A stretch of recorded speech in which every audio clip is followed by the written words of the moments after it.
Hey, all right, welcome to the Tuesday show. My name's Ultra David. What are you doing over there? I'm just being excited about the Tuesday show. Okay, all right. Go on. And I'm James Chen. How's everybody going? I'll allow it. So we're going to talk about the Combo Breaker. It was a tournament that happened. We were both there. We'll talk about our experiences and the results. We will also talk about a reveal that happened there. That is to say, Cody Travers, it turns out. Yes.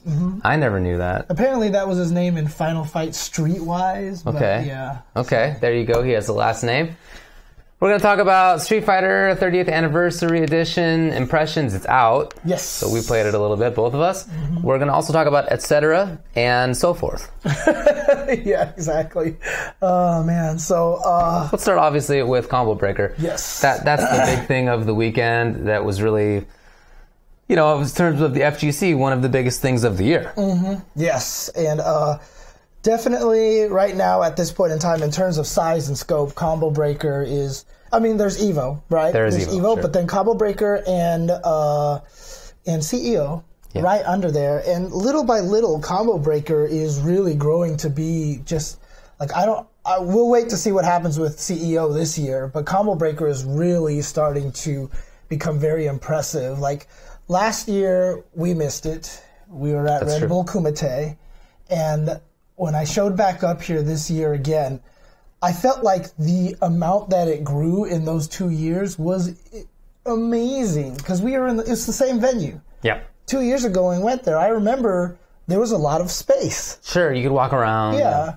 This year it was like the whole excuse me kind of thing, and just the scope of it is just gigantic now, and it's actually gotten to the place that I feel like I would say like 2010, 2011 EVOs felt like. Okay. Where I go there and I don't see anybody. Dude, it's weird. I'm seeing some of my friends post up on Facebook and Twitter that they were there and that what their experiences were like, and I had absolutely no idea that they were there. I even hung out with mutual friends, so I think that I should have seen them just based on the fact that I was hanging out with who they typically hang out with.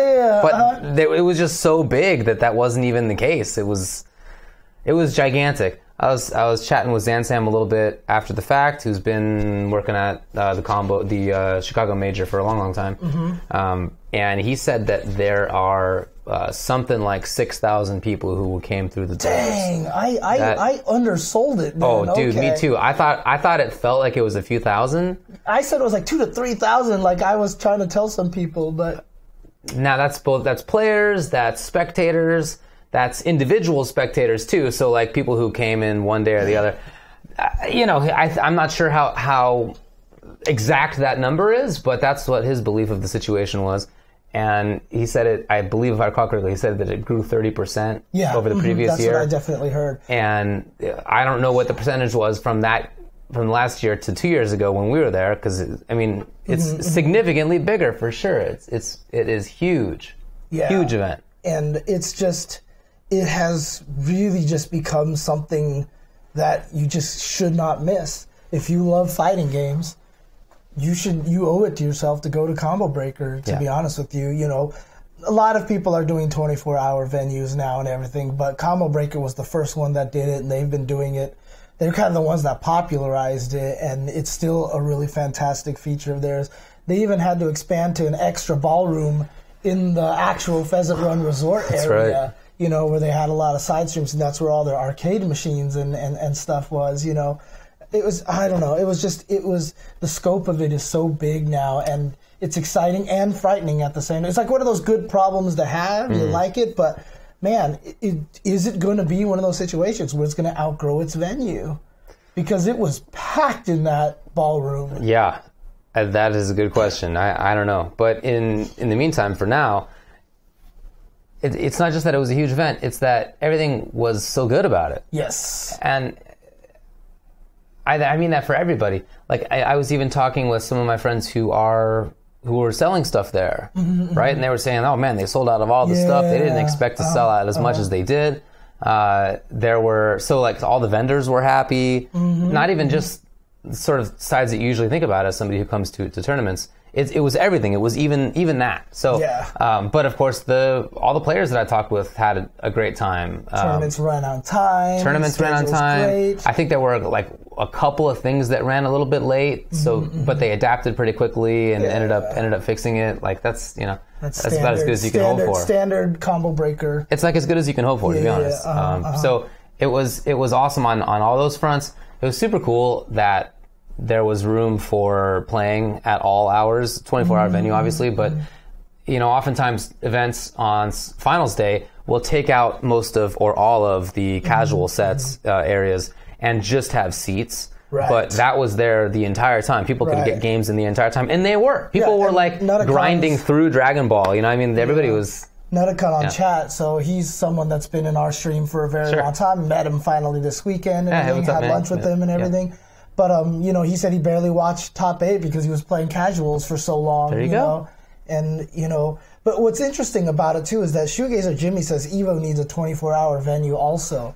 There's part of me that's kind of fearful at the size that Combo Breaker is growing, right? Because a lot of people have said, like, why doesn't Evo just run 20 games like Combo Breaker does? Why doesn't, blah, blah, blah. And it's because Combo Breaker's in a more manageable size, right? Once you get up to 20 games and you're the size of Evo, it's like you add any game. Like, there was 100 people for ST, 100 people for Vampires, 160 for Eunice. If you take it to the scope of Evo, it's going to get even larger. Sure. I don't know if it's manageable. And, this year, I'm just afraid that Combo Breaker might get to that point where it's so big, even running a 24-hour venue might be rough. But what was interesting, I was talking to someone about that, though, about like how we could have Evo do a 24-hour venue. And they said it's going to be harder for Evo because they are in Vegas. Oh, yeah. Because there's so much more foot traffic, right? Mm-hmm. Here, it's like everybody that's there is in that, Right, they're there for that. Right, and if you do it in Evo and it's in Vegas, who knows what sorts of people will come in there and try to take things, and you have That's true. Well, Callisto says in chat, 24-hour security at Evo would probably cost infinite money. Right. Probably so. Exactly. Probably just be absurdly expensive. Mm-hmm. Evo will end up having lots and lots of games there. It's just that the Evo staff is running eight or whatever it is this year. 8 games? Officially. Yeah. Right, yeah, official games. Including all of the games, there's going to be a lot, and it's going to be taking all place in sort of more or less the same area. Yeah, that's true. Anime Evo had 15 games Yeah, and then there's even other people running other stuff too. Mm-hmm. So in total, there are going to be like just a ton of games. They're just not official Evo games. Yeah. Anyway. But again, it's a good problem to have for Combo Breaker. Of course. Like the fact that it is growing that big, I think is fantastic for them, and there's a reason for it. The reason why it's growing so big is because everybody who goes there has such a fantastic experience. It's great for the players. It's like one of the most player-friendly events, out of all of them because of the 24-hour venue, because the schedules are always run so well. All the casual setups. Exactly. And even on top of that, there are multiple stages, so that simultaneously there's a bunch of games going on in a way that lots of players can watch. And and it's a big enough venue that they're happening at the different corners. So if you care about Tekken, you go over where the Tekken was, or if you wanted to watch Skullgirls, that was there. If you wanted to watch KI, so many different games had big setups. Sanrio, Pong, whatever that was. Whatever that game was, I don't know what it's called. Amazing. Actually. Yeah. Everything was awesome about it, and so everybody was happy. I mentioned the vendors, the players. For the spectators, there's a lot to do as well, because a lot of people came who were just spectators. So you get to watch a bunch of different games, and you get to see stuff that you don't normally see. I mean, I mentioned some of those games. You mentioned the mystery tournament. Only 128 people get to enter that because it's capped. But watching it is one of the most fun things in the FGC. I really feel like watching those events is fantastic. So the players in their like sort of serious tournaments are catered to well, but then people who are both watching and entering things like the mystery tournament and the auction events, there's like so much to do there that is not just your tournament matches. So if you go 0-2, it's not like you're just stuck there doing nothing. You have a ton of things to watch, you have other stuff to enter, and it's all super fun. Right. And all really run very, very well. you know, we'll see what happens with CEO. It's going to be at a new venue and stuff. I'm sure it'll be great, but it's, in my mind, going to be hard to beat Combo Breaker. To be honest, like this may have been the best Chicago major that I've been to, and I've often felt that the Chicago major, both UFGT and now Combo Breaker, are the best events of the year. You know, Evo's its own beast. Right. Other than that, I feel like these are the best, and this may have been, for me, the best one. Just, it seemed like it was run so well. Yeah. Everything went well. A lot of people were there, not just the numbers, but the people I want to hang out with were there. Like, just everything about it. We even had a marriage proposal there, you know. Yes. I mean, we'll get to that in a little bit. Yeah. We'll get to that in a little bit. There was just everything was awesome. Yeah. I'm super happy about it. You know, Rick gets a lot of press, as he should. The Hado does a really good job as the lead tournament organizer. But there are lots and lots of people involved in running this thing. Yeah. It is much too big to just be on the shoulders of one fella. And all of those people really should be happy with how things went. You know, it was just they have to be awesome. Very proud of. I really hope they are. Yeah. I really hope they are.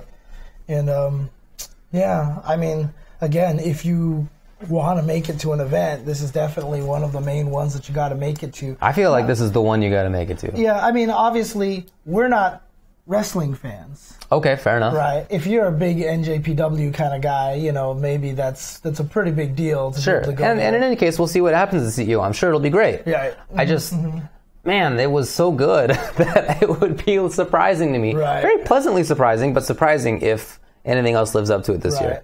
But, you know, that's what a premier event is about. Oh, man. You know, Combo Breaker is what a premier event. You know, a lot of times there are some premier events that don't feel like premier events. Right.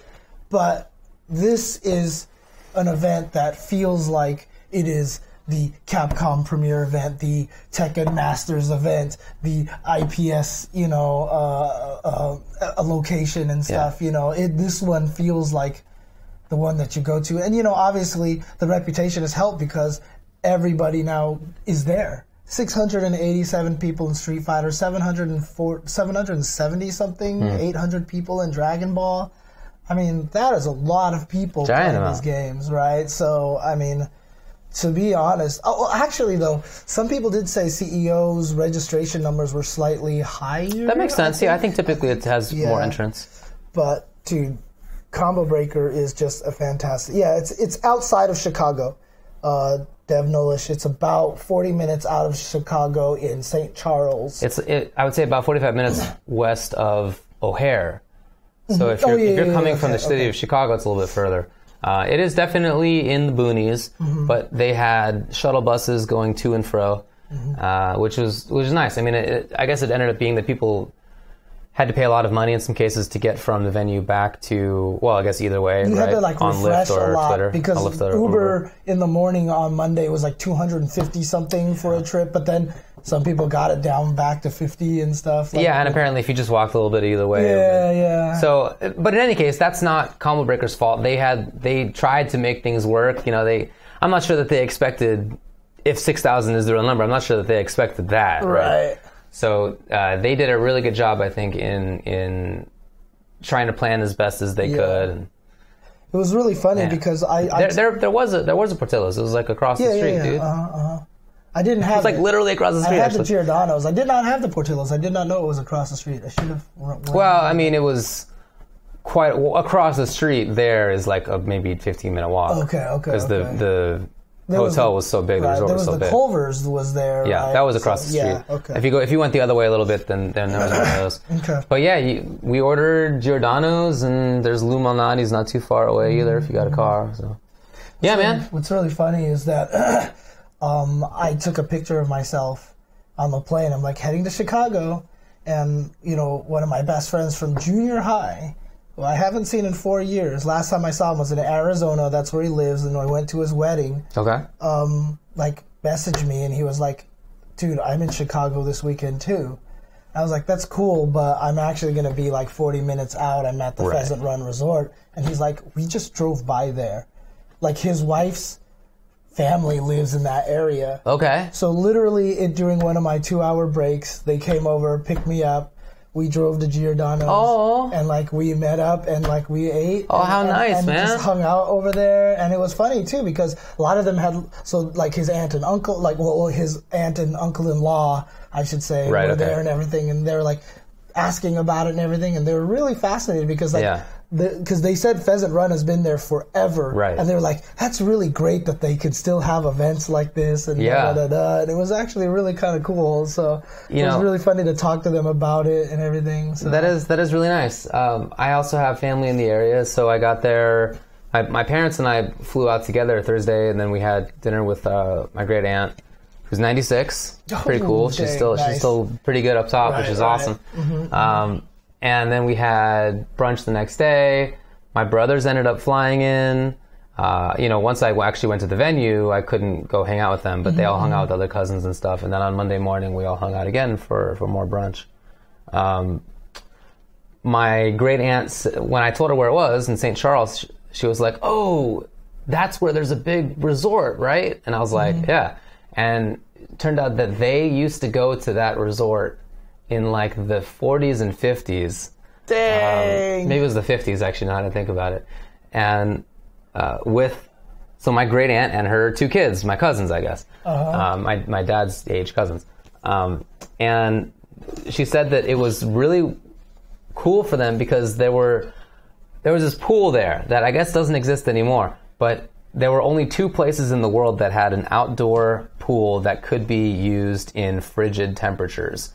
It was there and in the Soviet Union, and this one was after. It was like news. Okay. So the Soviet Union, I guess, like invented some way to have a heated pool that it was, in sub-freezing temperatures or whatever. And then that was duplicated in Chicago. Dang. And it was like a big thing. Oh man, this is so sick.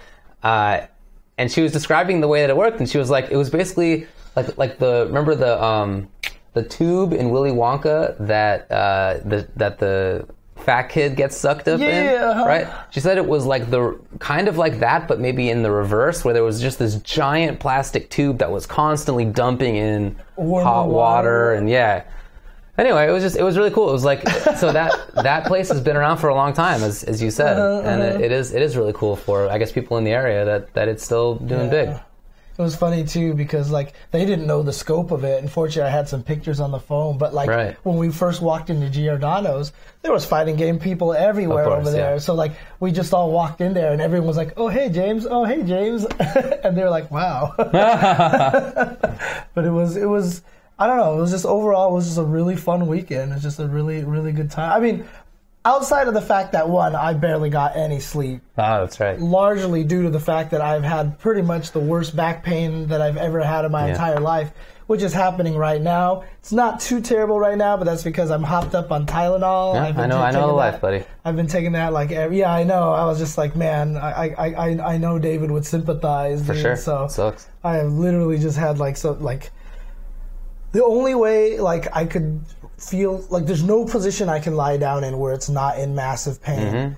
The only way I could do it is if I lean over the bed and just hang. Oh, I've done that. I need one of those things that hangs me upside down. Oh, I used to have one. Of those. Oh, you really did? I really did. Okay. I had it for a couple of years, but ended up moving to a place where I needed to get rid of it because I didn't have enough space. Okay. Yeah, I need one of those things right now because seems like the only way is if I put zero weight on my back, then I feel this is why traction like that is why I have that thing that I brought to Japan. Right? Oh, right. So, that's right. Oh, maybe I should get one of those and try it out, actually. It was not that expensive on Amazon. So. Okay. Anyway, we'll talk about this later. Yeah, okay. Cool. Sick event. And lastly, just wanted to mention it was a blast hanging out with my friends there. Some of them I don't get to see very often. And I feel like that's the place where I have the most fun hanging out with friends. I feel like I have more friends who go to that tournament, both who live in that area, but also people who just are coming from everywhere on the continent, and even internationally, than anywhere else. So it was super fun to hang out with everybody, and I really had a blast. Miss all of you. Hopefully we'll see each other soon. Well, I mean, that's it. Just out of a side thing to mention too is that Tubaware, of course, one of the guys who was there. This might be one of the last times we'll get a chance to catch him and such. But I just saw on Twitter today some bad news that he lost his job. What? He came back and he found out that he lost his job. What? So if there's anybody on the stream in the Minnesota area who can help him out, please, it's at Tuboware, Tuboware. If you can help him out, I think that would be pretty cool. So, jeez. Yeah, I mean, that was just unfortunate, dude. I got to give him a text. That's yeah. Anyway, anything else to say on the tournament other than getting into results? I mean, the only downside probably really is that the pheasant run feels that old. Oh, right. No, so our room, and I heard from many other people that their rooms too, it was damp and mildewy the entire time. So whenever I was there and we weren't sleeping, I had the window open, the whole sliding glass door open to try to detract from the mildew. Even though it was humid outside and hot outside, I felt like that was better than the weird mildew smell. So I also found a weird bug on the floor. That was a bummer. I wasn't sure if it was a weird bug, a bee or something. Oh. Yeah, I mean, I just put the cup over it, slid a paper under it, and I let them outside. So wow, okay. I don't kill creatures. There was a really big wasp that almost got in. Are you serious? Yeah, it was huge actually. And I was hanging out with Mono in our room, and I had the thing fully open, right? And he heard from inside a big buzzing sound. And God. He looked outside, and this wasp was just on the cusp of entering. It definitely could have just flown in, right. But for whatever reason, it chose not to. And he very quickly shut the door, But it must have been a good 3/4 inch long, maybe inch long wasp. So. All right. Oh man. And it is true, lastly, that the phone reception's horrible. I assume that area is not meant to have 6,000 people in a very tight area. Yeah. So, I mean, once you were in the ballroom, you got no reception at all. No reception. Basically, there was just zero reception. So, how did you even know that the Giordano's delivered the food? Actually, I got a missed call. Oh, did you? The missed call showed up. Oh, okay. I mean, it showed up 3 minutes after he called. Oh, so it took a little while. Okay. Luckily, he was still outside. Okay, cool. Cool. Nice. All right. Actually, I don't have the results up yet. Let me go grab those real quick. Let's see here. Yes, I show mercy. I don't need to kill anything if I don't need to. Yeah. It's all good. Sure. Even spiders, because I know people hate spiders, but spiders are also they're good creatures. You know what I mean? Yeah. They're scary looking, but I think they're cool. Yeah, I agree. All right. Bazillion games to go over here. Sure. I'm not sure we can go through every single one of them because there's 8,000. And to be honest with you, I need to spend some time rewatching a bunch of stuff. I want to watch Unio. I want to watch Tekken. I want to watch a whole bunch of tournaments here. But let's go over in the order, a reverse order. Reverse! Which means that the last game was not Street Fighter V. No. It was Dragon Ball FighterZ. Yes, Dragon Ball FighterZ. So in, like I said, almost 800 people entered this tournament. Giant tournament. Huge tournament, and just, bodies falling left and right in semis and stuff. But top 8... in 7th place, qualifying for the Summit of Power, by the way. Well, because...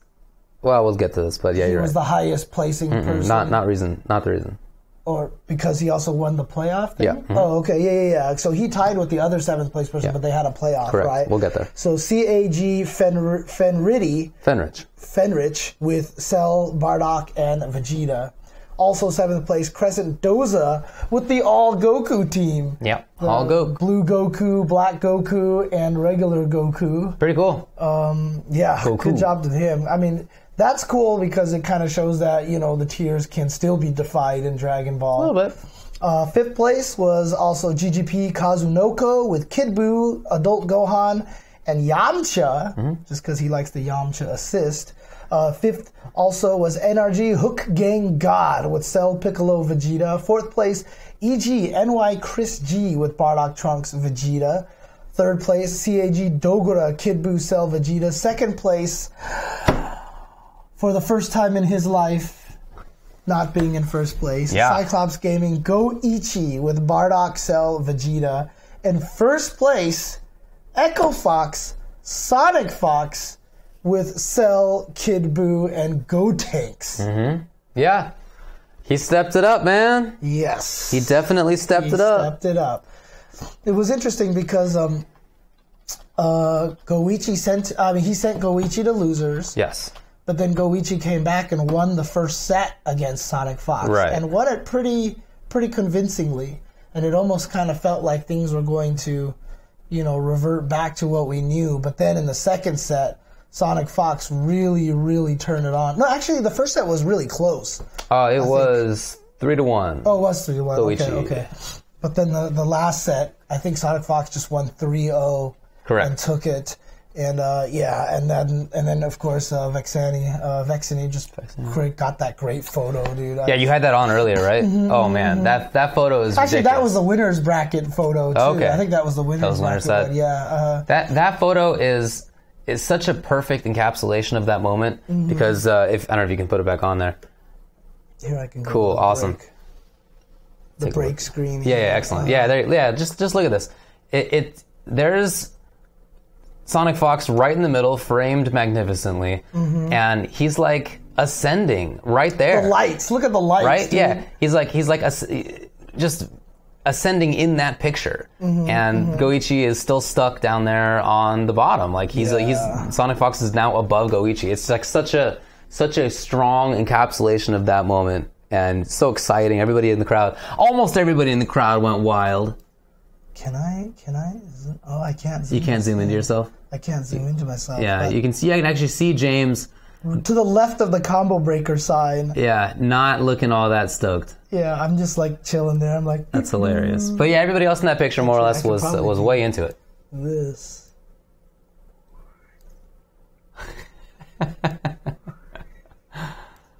Now can you pull it? Yeah, see, that's what I'm trying to do.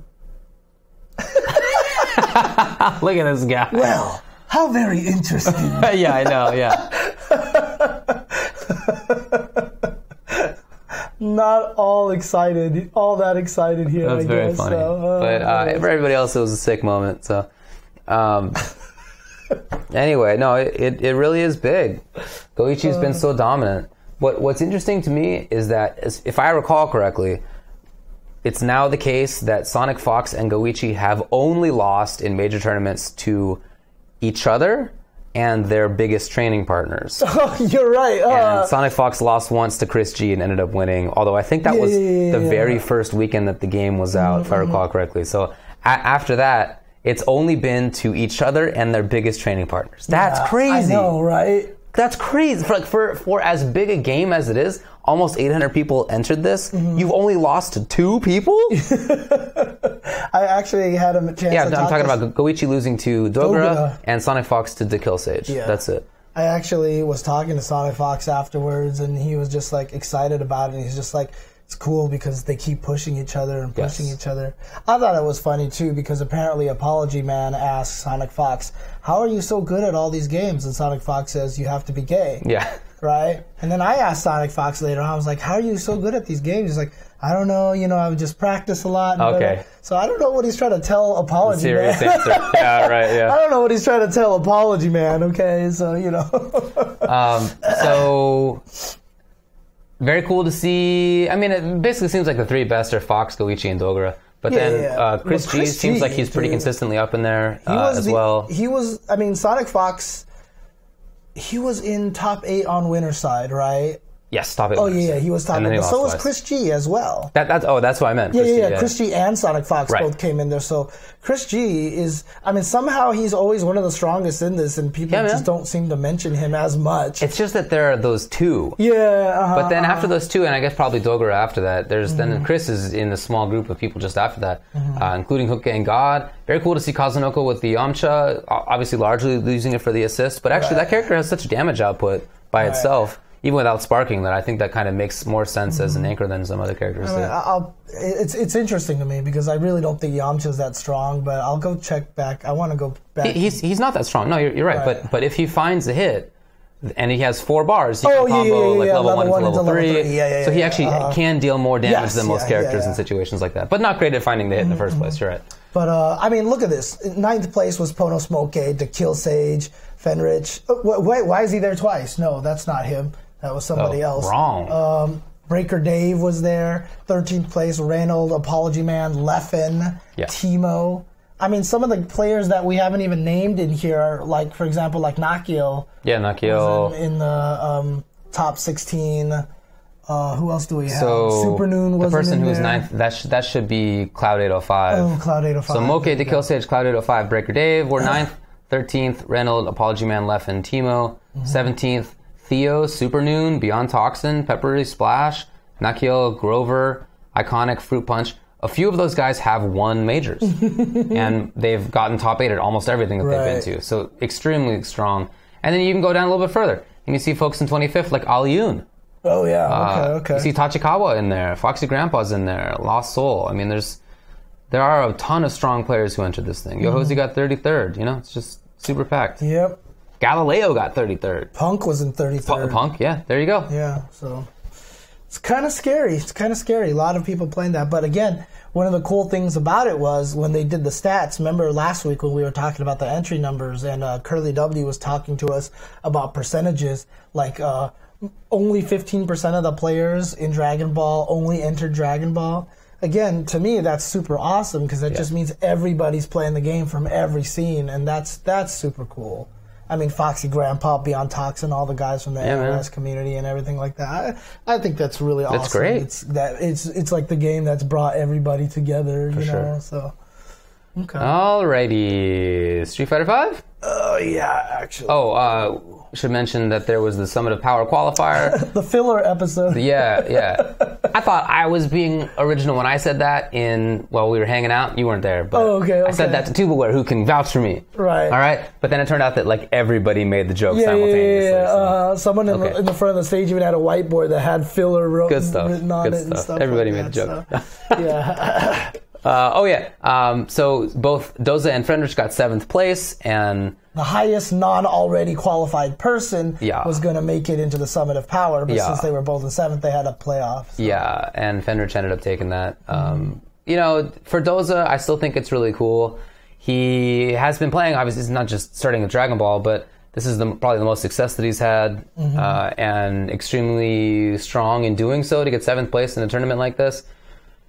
A lot rode on that 2 out of 3 set to go to the Summit of Power, but I still think that he should be encouraged, and I hope to see him doing really well in the future. Fenrich has been in big spots before, so it's not maybe as new. But what the coolest thing for Doza is, I think in a couple of months he has 2 more characters he can try to add to his team. I think there's going to be Kid Goku and Old Goku and Red Goku. And Are you making this up? I'm making these all up. I mean, one of the rumors is that there's base Goku. I don't know what that even means. Not saying Goku? I guess. But wouldn't that mean he sucks? Like, people should beat the crap out of him? Okay, anyways. All right. Let's talk about Street Fighter V Arcade Edition. Yes. Do you want to talk about anything? Well, we can't talk about everything. So we can't talk about everything, man. There was a cool tournament. Team tournament. Okay. 7th place, UIU Oil King with Rashid. 7th place, also Cyclops Gaming Dogura with Urian. 5th place, RB Bonchan with Nash and Karen, as well as Furson Verloren with Cammy. 4th was Liquid Nemo with Urian. 3rd place, PG Infiltration with Mana and Jury. 2nd, Razor Cien with Ibuki, with probably the match of the tournament in losers finals against Infiltration. But 1st place was UIU NL Cammy, straight off of I think it was Saigon Cup win, or it was one of the ranking events in East Asia that he won, I believe. Did he just win? I don't remember. He just won a ranking event. Okay. He won a ranking event, and then now he has won a premier event. Dang. Well, he's pretty sick. Yeah, there you go. Yeah. So, 9th place was Tokido, and this is the 3rd tournament that he's never made top 8 for CPT. The 3rd CPT event he has not made top 8 for. That he's entered since Season 1 inception of Street Fighter V. And 2 of those events were, thousands of people at EVO and 700 people here at Combo Breaker. Yeah, he's pretty good. He's kind of good. Pretty good. Well, ninth place is also where Sako, Do, and Menar D. Yeah. Just outside of that, Chris T, Human Bomb, Gotchiku, and Big Bird. It was just super stacked. Yeah. I'm happy for Chris T, to be honest with you, because like he's been playing so well, and to see him to get this high up in this big tournament. Absolutely. So happy for that guy. It's really great. It's super cool for NL. You could see how big the moment was when his friends hopped up on the stage. He started getting emotional. Like he was trying not to cry, but you could tell it started to get to him at some point in time. Yeah, for sure. But it was like a lot of people have been saying, one of their arguments for Cammy was like, oh, she's never won a premiere. But I mean, seriously, after the midseason patch, it was only a matter of time. Agreed. And here she is taking this one. But, obviously she's super strong. Obviously, like I said, I still think she's the best character in the season right now. I don't think she's free to win with. In fact, I had a whole long talk with GamerB about Cammy, and he was just like, she's really hard to use, is what he was actually saying. Yeah. And talking to Punk when he gave me a serious answer instead of the Twitter answer, he was just like, aiming the dive kicks is a lot harder than he anticipated. Oh, sure. And stuff like that. But for Lauren and NL, I've been playing this character forever. Obviously, this character was going to win a premiere at some point in time this year. So agreed, and it did. Pretty cool to see Nemo up there. Some people are saying Akuma. Do you think Akuma's better than Cammy? No. I know. I still don't. I still don't think that. So. Yeah. But I guess more accurately, I just think that there's four top-tier characters. Yeah, there's no Akuma in this top 8. Yeah. Right. I will also say, too, sorry to interrupt you, but like I'm super happy for Cien. Yeah. Because he hasn't been performing as well. Even like on commentary at Saigon Cup, he was like, this is why Fujimura is the best Ibuki. This is why he's so good with Ibuki. Like, you could almost hear this sadness in his voice, like, I'm just not as good as this guy. But then what he pulled off this weekend, I thought was fantastic. Glad to see Cien kind of back in there and won himself a bunch of very crucial points. I feel the same way about Bonchan. Yes. Very cool to see him up there. Still using Nash and Karen. Pretty impressive stuff. Oil King continuing to do really well. Was it BAM or Stunfest that he just got third in? It was one of those two. One of those two, yeah. And then Dogura got up there. He made top 8 at the 2 biggest tournaments of the weekend. Right? Oh, yeah. Both Dragon Ball and Street Fighter. Yeah, okay, it's rare that somebody makes top 8s in the 2 biggest games. Sometimes you'll see like somebody wins like some other game and then the biggest game or whatever, but he got top 8. 3rd in the biggest game and 7th in the second biggest game. That's really rare, really impressive. And they're very different games too. Yeah, super different games. So very impressive. God. Anyway. It's very obnoxious. What's the problem, David?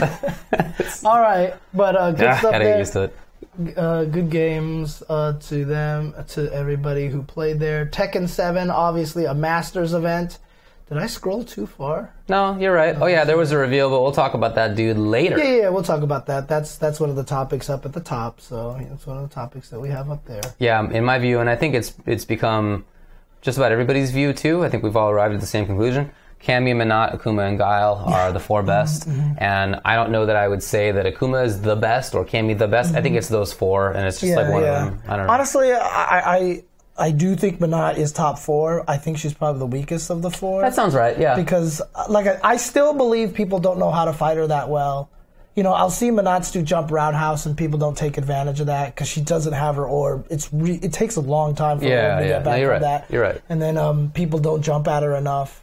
I kept trying to say this on commentary, but something crazy would happen. But like standing strong and standing fierce. If you just pictured Ryu throwing Dan fireballs, what would you do? You would jump a lot at Ryu, right? Sure. And that's how you have to picture Minot. You can't whip punish it, so think of them like fireballs, and they're super laggy as hell. Of course. It's just like playing against Dawson, guys. Yeah, I see a lot of people play against Minot, and for some reason they try to play Street Fighter V where they stay on the ground and don't jump. I know. I don't know. And I'm just people like, will figure it out, jump, but they haven't yet. jump. All right. Yeah. Tekken 7. I was commentating at the time, so I don't know what happened. I was commentating at the time too, so I don't know what happened. So like I said, I got to go back and watch it. Yeah. But look, JDCR got sent to losers early on by Joey Fury. And I don't... Okay, so he made it to 9th place. So him and Kudons made it to 9th place. Dang. Same with Joey Fury and Rixta. Oh, wow, let's go Rixta. Yeah, exactly.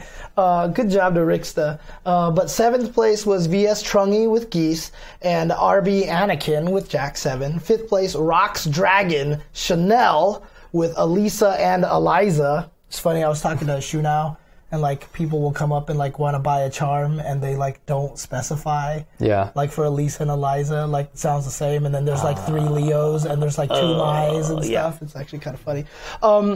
As well as Hiton CH Go Attack with Cosme, Master Raven, and Asuka.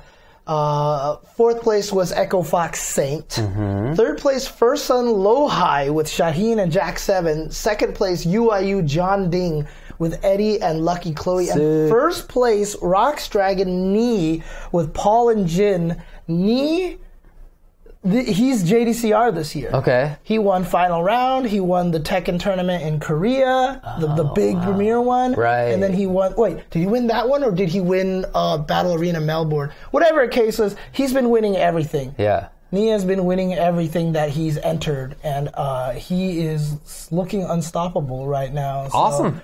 So yeah, so that's kind of the main story right there. Dang, I gotta go back and see John Ding, Eddie, and Lucky Chloe getting second. That's really cool. And then also, this was also the first tournament for UIU to attend, so I thought that was kind of cool. She actually had her U.S. debut at Wednesday Night Fights. Oh, damn. She actually showed up there before she flew out to Combo Breaker. Wow. So, that was actually kind of cool to have Sick. her show up there. So, by the way, shout out to Team UIU recently. Of course, UIU NL won Street Fighter. There was John Ding in second place. Oil King was also top 8 in Street Fighter. That's right. He just got third or second or whatever it was at BAM. It's so funny too because remember I did the delayed hyper commentary thing. This was before UU was signed to UIU, and I just like saw UIU in my stream, and I was like, you guys should sign UU so that we'd have UIU. And I was like, you can do all this stuff, right? And they actually told me afterwards that they were in the process of signing. That was already happening? Yeah, so they couldn't say anything, but they were laughing that I was making that suggestion. That's hilarious. Because they were actually doing it. So. All right. Guilty Gear Xrd Rev 2. Why does my page not want to scroll? I got it. Okay. Because I have the appropriate script killers. Yes. Guilty Gear Xrd Rev 2 singles. 7th places were Kid Viper Johnny and TSB Blaze with Raven.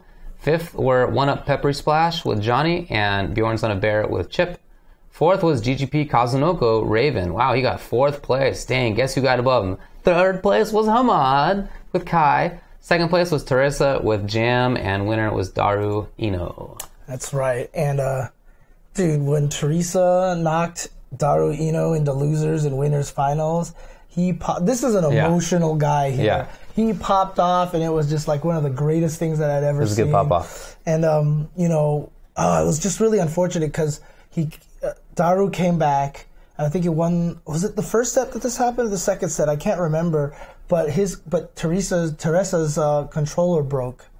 It stopped working when he had just won a match or something like that, and it felt like it kind of took a little bit of the wind out of his sails. Sucks. And he ended up losing to Daru Ino. But Daru Ino from Korea, he's just been doing so well and playing so strong. Yeah, and Majin Obama kept telling the story how like the Japanese players, like Ogawa had him on their team for a big team tournament, and when they won, Ogawa's like, you're the one who did a lot of this stuff, and he was like, this is a big win for international Guilty Gear. Sick, okay. So Daru Ino is from Korea, right? Yeah, from Korea. Really, really big deal.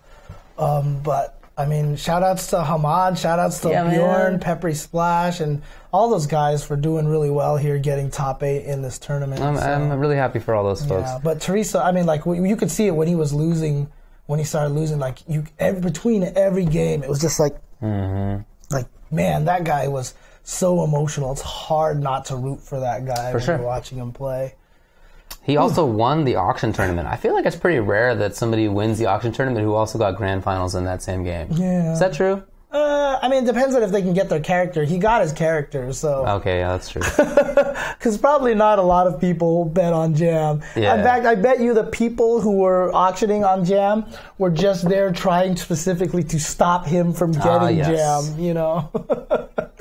The King of Fighters 14. You got your thing ready, or you want me to go through this? Let's see if rebooting helped here a little bit, or refreshing, I should say.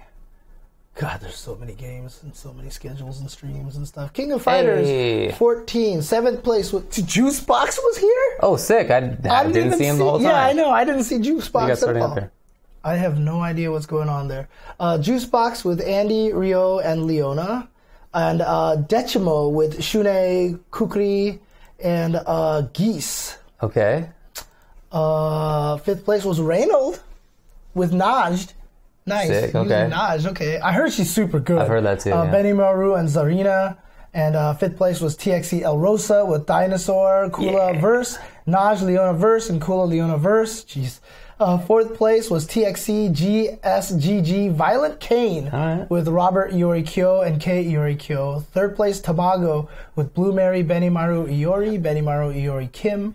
2nd place TXE Vegas KOF Weru Asamiya with Iori, Yuri, Athena, as well as Naj, Yuri, and Iori. And 1st place, probably undisputedly the greatest KOF player on the planet right now, Kwamba Doyu Xiaohai with Kula Haidern and Iori. Cool, man. So there you go. That guy is really, really good. Under Night in Birth. I need to go and watch this. Oh, yeah. I need to go and watch this. This was 160 people, right? It was a big tournament. 164 people at pre-registration, so I don't know how much it ended up. All right. Probably still around about that same area. I can check it out. Yeah. But, you know, I also saw that in top 8, Neon got there with Nanase, so I don't know if that's the same Neon, is it? I don't know, man. I didn't watch it. But he's there with Nanase, so I want to see what he did. Unfortunately, he got 7th place, which means he didn't win the match that he played, but still, I just want to see what he did. Yeah. But 7th place was SUCC Ayo It's Dave with Merkava, as well as Neon with Nanase.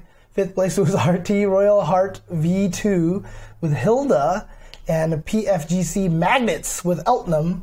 Look at this character variety. 4th place Red Blade with Wagner and Akatsuki. And 3rd place was Drunk Suika Ibuki with Batista. 2nd place J3 Phonon and Line. And 1st place Klim, or C Lim from Canada with Merkava. And so there are 10 characters used out of the top 8? Yeah. Well, no, there's there are there's two one Merkavas. Merkava repeat, but there's 9 characters. So there are 9 characters. In there. Wow. That's really impressive. That's awesome. That is really impressive. Also, he's a different Neon. It is a different Neon. Curly W. Okay. And also, this game, I think, is on sale on PS4 for $30 right now, I think I saw. So if you can try to grab it. I definitely retweeted that. I didn't see if there was any country restrictions or anything like that, but I definitely saw that it was on sale. So 173 entrants. 173 I got to, huh? Correct. Good job. Nice. Skullgirls, basically the Evo for Skullgirls, because it's they all come to this event here. 7th place, KPB PME with Misfortune, Robo Fortune, and Fuqua, and as well as Yaya with Squiggly and Big Band. 5th place, Elda Taluda with Painwheel, Misfortune, and Sarabella, as well as KPB RW Cloud with Valentine, Sarabella, and Double. 4th place, Rabble Flaggers with Beowulf and Big Band. What a sick team. Yeah, I know, right? 3 is HSV Liam with R Fortune, Robo Fortune, Parasol Double. 2nd place, what? Echo Fox, Sonic Fox with Philia Double and Fuqua. And 1st place was Swift Fox Dash with Peacock and Sarabella. I heard this crowd going nuts. They were playing while we were doing Street Fighter Top 8, and the crowd was going nuts. Yeah, we could hear it. It was right next to it, but yeah. When Swift Fox beat Sonic Fox. I saw 2 fellas in furry outfits up there, and I didn't realize it was Grand Finals, but it turned out it was Grand Finals. Yeah, sick. So there you go. So shout outs to Swift Fox Dash for defeating Sonic Fox, who's basically been like the best player in that game for a long, long period of time. Yeah. So. It's really funny because it was a reset in Grand Finals. Dang. Okay. But it was 3-2, 3-2. So super close both times. Who was in the winners at the start of that? Sonic Fox was in winners. He beat Swift Fox Dash 3-0 in winners finals. Oh, dang. So Swift Fox Dash came big back. comeback. Okay. Sick. Good stuff. Super Street Fighter 2 Turbo. Whoop. This was a Tournament of Legends 3 qualifier. 7th place. And by the way, I just want to mention 5 of the top 8 SoCal. Dang. Yeah. No, I mean, honestly, I was talking about on stream. It just goes to show how much that team's effort in SoCal playing all the time has really just made a difference, right? Yeah. Because 4 of them are the newer squad, right? Mm-hmm. So 7th place, Mr. Igloo from SoCal with Balrog and O-Ken, as well as NB Immortal with Vega, former SBO qualifier. Mm-hmm. 5th place, Killer Miller with E Honda, as well as Jiggly Norris with Fei Long. Mm-hmm. He played sick, by the way. Yeah, he did really well. Fei Long he's getting better and better and better. 4th place, Lord Jimmy Bones from Canada. Good job, because that's a scene that's really, really developing. They got a good scene in Toronto. And so Lord Jimmy Bones getting 4th place, I think, is super cool. Yeah. Using Balrog. Yeah. Now, just going to point out, the rest of the top 3 are from SoCal. Oh, it just happens to be, huh? So I'm not going to say where they're from anymore. Oh, gotcha. They're all from SoCal. No need. SoCal. 3rd place, Silent Scope with Cammy. Of course, he just won Texas Showdown, so he had already qualified. Right. 2nd place, Level Up's Cali Power with Ryu. And 1st place, El Trouble with Dalsum. So there you go. But... Oh, I didn't realize that Jimmy was from Montreal. My bad. I thought he was Toronto area. Oh, okay. But El Trouble won a lot more than just... Okay, all right. Yeah, so... Look, I mean, by the way, he did play really well in the games. Dude, he did super, super well. Yeah, he had some really good choices. But afterwards, after the tournament was 3-2 over, win. They all went up there and took a photo, and Killer Miller took the microphone and just basically started talking about how, she and El Trouble had been together for 12 years. Yeah. Aww. And she was mysteriously very fancy looking. Yeah, she had a nice dress on, she had her hair done up and everything like that, and she proposed El Trouble. Yeah, man. At the tournament. And it was... Right there on the stage with the mic in her hand. Yeah, it was the sweetest thing. And, honestly, I knew about it beforehand, of course. And, so when it started happening on stream, I was like, wait, let's listen to Killer Miller. Yeah. She told some people, quite a few people beforehand. And then I was in the crowd just before that happened. And I saw some people starting to walk away. And I I was like, hold on, everybody. You got it. Oh, really? Stick around. Oh, you told them to stick around. Oh, yeah, sweet. Okay. Yeah. But the coolest part was that El Trouble then took the microphone afterwards and was like, look, I didn't know you had this all planned or whatever like that. But he was like, you forced my hand. And he reached into his backpack and he pulled out a ring of his own. It was in the backpack. Oh, he reversaled the proposal. Oh, that's so great. He reversaled amazing. The proposal, dude. That was amazing. Yeah, and she was not expecting that at all. No. And it was a wonderful... Nobody expected that. Yeah, it was a wonderful... I cried on stream, okay? Aww. I cried on stream. But one of the funniest things was... I'm not much for weddings. I saw one every... Damn it. I saw when everybody walked up to the stage, I was looking at the backs of some of the people because I was commentating. Yeah. And JJ, one of the SoCal members of the FGC, was there. And I saw her with the box. Yeah. And she handed it to Tanya behind their backs and everything like that. So she set him up. And then later on, Tanya tweeted out that El Trouble asked her to hand him his backpack. And she knew, right there. So she was just I had to keep secrets for both of them all of a sudden, he asked JJ for the backpack. Yeah. He was like, give me the backpack. And so she was like, oh, crap. Wow. Yeah. So actually what Eugene had said is that he had planned to propose at Toronto when the Tournament of Legends finals happened. Okay, wow. But I think he just brought it just in case. That's very funny. Yeah, and it worked out, dude. It was... Before that all happened, I was hanging out in the crowd with JJ. Right. And she was telling me how when... so she did Tanya's makake and hair and stuff. And a whole bunch of people helped with that. A bunch of people helped with that. Mama Dawa. Yeah, exactly. Yeah. And then Eugene asked Tanya, why are you so nice looking? Like, not to be a jerk, but like, what's the occasion? Like, you're, you know, you're really dressed up. You look great. Like, and and JJ was just like, because JJ had also done herself up. She was like, "What? Two girls just can't look nice? I mean, my friend's made top 8. She's going to be on the stage. We both want to look really nice." And Eugene was like, "I guess." Yeah, Eugene had told me afterwards. He was like, "Yeah, he kind of figured it was coming." Yeah, there was some little sketchy going on. Yeah, but it was super cool. Look, if you guys don't know, like those two, like I said, they've been together for a long time. He's actually the reason why she even got into Super Turbo. They didn't meet through fighting games. In fact, she was just like a lot of other couples where they first started, and she was like, "What are these stupid video games?" or whatever like that. But at one point in time, something, Micross, convinced her to actually get into fighting games. It was Micross, Yeah, and she gave it a shot. And I mean, to be honest with you, the level that she's at in Super Turbo, she's literally one of the best in the United States right now. Maybe one of the strongest Hondas, if not the strongest Honda in the U.S. of the new school of players. Sure. And so, you know, it's really cool that, you know, that these two, I mean, like I said, I'm really good friends with them. I've known them for a long time. I don't want to get too emotional. I'm just super happy for them. I'm super happy for them. Congrats to them. I'm super happy. Taking the final plunge. Yeah. What, I can't believe I can't imagine, dude. Can you imagine somebody being able to do that? I don't want to, man. Like, horrible. I can't even, like, would you be willing to do something like that, you know? Perish the thought, friend. God, it would be. Perish the thought. Yeah. All right. So Street Fighter 3 Third Strike also happened. I guess let's just... So top 3. Let's talk about top 4. Dirt Master, Elena, Hugo, and Yang. Nice. Dang. Okay. I talked with somebody who said that there were a ton of Elenas in this. It just like happened to be like that. Third place was Simon. Nice with Ken. Second place, Chirithi, Chun-Li, and Echo Fox, Justin Wong. Chun-Li won the whole thing.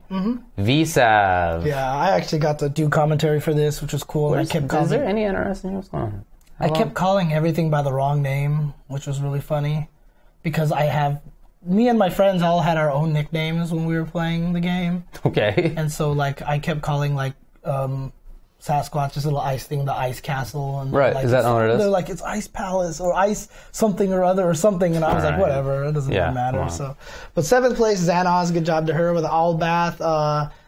She plays in Colorado. Doesn't even really have that much competition. So good job to her making it up there. 7th place, Dyer with Lilith. 5th place, J1, the Skate with Sasquatch, as well as Vampire Arcadia's Alaris with Felicia. 4th place, also Vampire Arcadia with Yeti Ghetto Slang, Sasquatch. 3rd place, Mighty Mar with Anna Karis. Woo! So he was champion last year. 2nd place, Dine.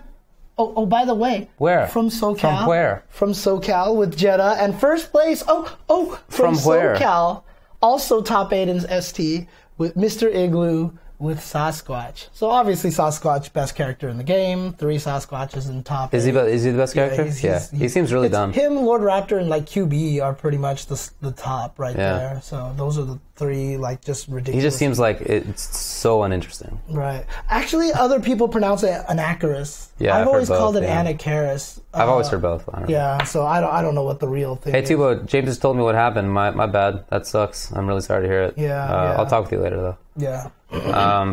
Melee. 3rd place was CLN, Absent Page with Fox. 2nd place, OG Swedish Delight Chic. Winner, Balance KJH with Fox. Super Smash Bros. For the Wii U. 3rd place, PGE Sam with Pikachu. 2nd place, E2C Tyroy with Bayonetta. Winner, KJS Maester with Mr. Game and Watch. And I think it was Curly W who was telling me that this tournament was like not fancy enough to count as much as it should have or at all for the like ratings that they do for players. Oh, right, yeah, so the fact that this dude won with Mr. Game & Watch like might not be as impactful, even though he beat some super strong players in doing so. Mm-hmm. Marvel vs. Capcom Infinite. So 7th place. I'm not going to name the teams. Emarar 79 and Noel B. Hungry. 5th place, Abok and Lariat God. 4th place, Haggars. Yeah. 4th place, EG NY Chris G. 3rd place, Bane Hollow. 2nd place, The Kill Sage. And 1st place with the comebacks of comebacks, Duo Kevin, dude. He He had some sick ass comebacks. Yeah, I watched some of this. It was really good. Brackets. Another topic that I need to sit down and watch. Yeah, Bane Hollow. That is Crying Brian, right? Negative. Abek. Abek is Crying Brian. Okay, yeah. Apparently he beat Noel. Yeah, well, he's super good. Yeah. Abek's really good, no doubt. Really cool. It's not like a not a new thing either. Very nicely done. We did mention Third Strike. We did Third Strike already. Yeah. Killer Instinct. Third place was Sleep. I thought he got second. He did get second. I don't think so. He didn't? Okay. Second was UA Base, and first place was Chicago Kid Amenti. Yeah, it was a really good top 8. I couldn't watch all of it because I was commentating during part of it. But when I was not, I was definitely watching. It was really fun. Yeah. Got to go back and watch more of that because it seemed like it was a really good tournament. Shout-outs to Amenti for taking it with, I think that was his first win on that scale, and doing it with Shin Hisako partly, and with... Yeah, see, Sleep was second. I remember. I was watching the ceremony, and it was him and Amenti in grand finals. It was Sleep in second place. Yeah, okay. That's what I thought. All right, let's go. Secondary source time. Blaze Brew Central Fiction. Fourth place was Breaker Dave. Third was Garareo. Second place was SKD, and first place was Fenrich. Fenrich. I saw SKD really sad that he couldn't take it. But Injustice 2. I can't believe it's this far down. Come on, guys. 7 places were Noble Rewind with Black Adam, Blue Beetle, and Firestorm. Then Echo Fox Scar with Red Hood, Supergirl, Brainiac. 5th were BC Biohazard with Bane and Starfire. 5th also Method Silvereye with Hellboy Batman. 4th was Gun Show with Firestorm. Third place was Echo Fox Sonic Fox with Captain Cold, Red Hood, Firestorm, Michelangelo, Black Adam, etc. Right, exactly. Second place was Flipside DR Gross with Black Adam and Green Lantern, and winner of the whole thing was Noble Tweety with Starfire, Dr. Fate, and Superman, although I think in top 8 it was just the previous 2. This is fascinating set of results, I think, for Injustice 2. So, starting from the bottom again, Rewind has been a strong player. He's very young, but he's been a strong player for a little while now. And he keeps making top 9. He keeps making 9th place. Okay. He's never quite in there. So it's really big for him that he finally made top 8, and he did it at this big of an event. And obviously it's an IPS series event. Very cool to see Scar up there because he hasn't had quite that level of success at majors for a little while. Very cool to see Gun Show up that high. Another player who's been good for quite a while, but probably his biggest result. Then Gross finally beating Sonic Fox. That's been a big issue for him for a long time. He got 4th at EVO, I think, and I think he got 4th at E-League? Or was it IPS Finals? It was one of those two. I think it was IPS Finals now that I think about it. So he's been up in the sort of top 4, but this is definitely the biggest that he's had when it comes to something like this. And then Tweety. So there's a little backstory. There's a little bit of backstory. Last week I talked about it briefly. He and Tekken Master were getting a little bit of a beef going on. Tekken Master basically was talking about how Tweety uses Starfire, who's too good, broken, or whatever you may have there. And Tweety, and basically saying like Tweety wasn't good enough for him to bother with, so he ended up actually not playing the money match because he didn't think that Tweety was worth his time, and he wanted to concentrate on the tournament, not on an exhibition. Right, I was talking to Ketchup, and basically they said, like, you're the only one that has anything to lose. Like, why bother giving this guy that kind of, like that was kind of the... So it's just amazing poetic justice that the guy that Tekken Master didn't have time for was the guy who ends up winning the whole tournament.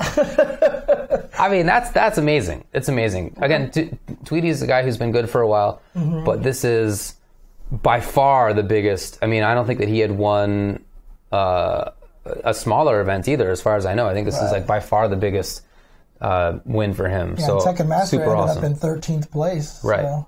Right. He was definitely down there. So yeah, I mean, just in general, Sonic Fox, I think, is clearly putting all of his time into Dragon Ball. I mean, you can kind of see the same thing happen with Goichi because his results in Street Fighter haven't been quite as strong. Right, yeah. I don't think he even entered like Under Night and stuff, games that he was a god in before. So it's kind of happening for both of them. But even still, man, he got 3rd place, and that's really rare. It's not like it's never happened before. Like that has happened a couple of times in MKX and Injustice 2. He got 4th at very Evo rare. last year, right? Yeah. Injustice, yeah. Yeah. Yeah, man. So it was a really, really good top 8. Lots of character variety, lots of new guys doing good stuff. Maybe not necessarily new, but their best showings ever. And it's a really good start to the season. I was a little bit sad to see that Dragon had some health issues. I'm not sure exactly what happened there.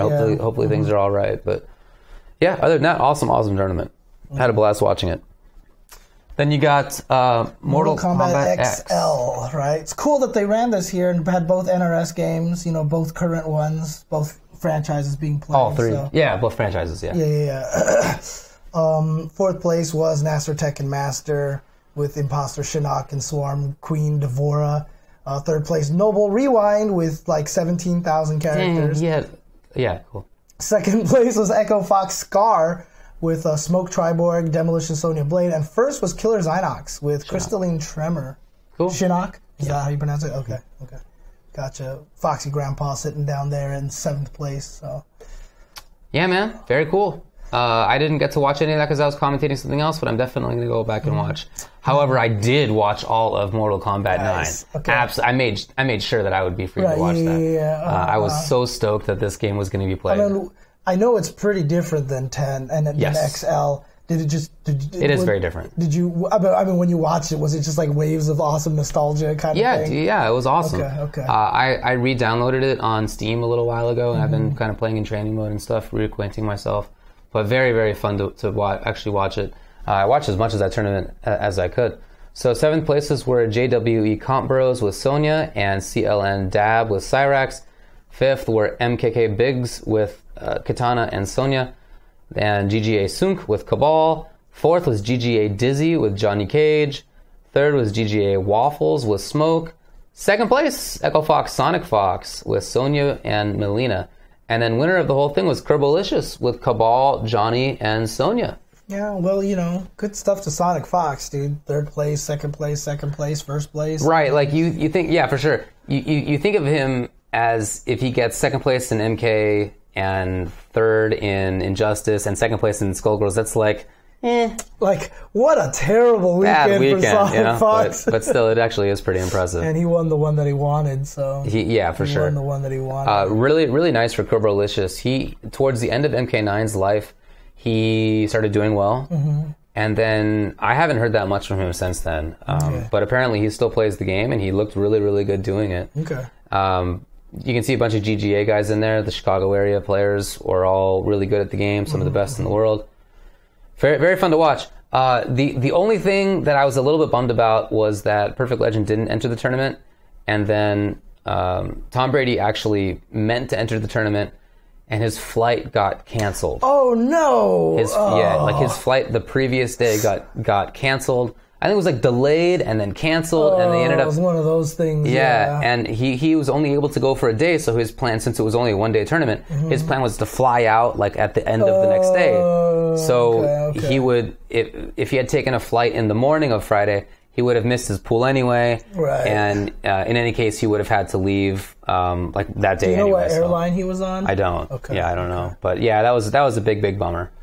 Yeah. But anyway, other than that, awesome to watch. I'm super happy that it was run. It was really fun. Mm-hmm. That game is just wildly broken. Dang. Like, there's stuff in there that is just not reasonable at all. I mean, it feels like going back to playing these 30th anniversary games, it's just right? like Super Turbo and Third Strike, where you see what Chun can do, or you see what like Claw can do, and you're just like, Osagai. Come on, guys. But it's fun enough, and there are enough broken characters that it's still really fun. Like, you think of Third Strike, and that's maybe like an 8-character game in reality. Half the roster is useless. It's kind of the same in this, because if you look at it, pretty good character variety, but only among 8 or 10 characters. I mean, Sonya's up there a lot. So Sonya is up there a lot for sure. Yeah. Okay. Really, really fun. Thanks for having that. I know Rick was really big into that game too. So you know what? I mean, some people were mentioning it in chat, and I was actually really surprised. Yeah, I thought maybe we would have gotten an MK11 announcement. There was a lot of chatter that would happen. Right. Yeah. They could be saving it for E3, or maybe That's they're my not guess. doing it, right? I mean... I'm betting on E3, yeah, man. Probably. Yeah. Probably. I mean, hey, look, I would love it if they actually didn't do their every 2 years thing again. Right. You know, I would love... I saw Paco Stevens in this chat. I want you guys to delay it. You know it, but I don't think that's going to happen. Oh, man. Okay. Let's see. BlazBlue Cross Tag Battle. There was an exhibition there. Fourth was Flux. Third was SKD. Second was Kid Viper. And first was Fenrich. Of course, there was only 4 people in it. So Yeah, and it was kind of a last-minute thing I heard. Mystery Tournament was Jing. Third place, I'm Gay Okidike, which is just absolutely one of the best names around.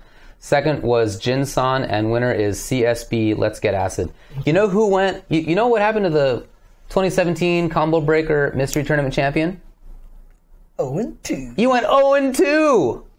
Horrible. Yeah. What an absolute dingus. And the fact that Sucks. he even won 2017 made it so that the originator of the mystery tournament, Mr. Adam Keats, he basically was like, I regret ever making the mystery tournament. So. Correct.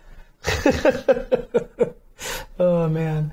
Justin Wong won the Street Fighter 30th. Anniversary Collection exhibition, which I got to do commentary for, and that was a blast because it was just like me rattling off all these really, really crazy like little trivia things and just remembering about all the different characters and like why this works and this character does this. And I mean, just so you guys know, probably on Thursday I'll probably start my 30th anniversary streams.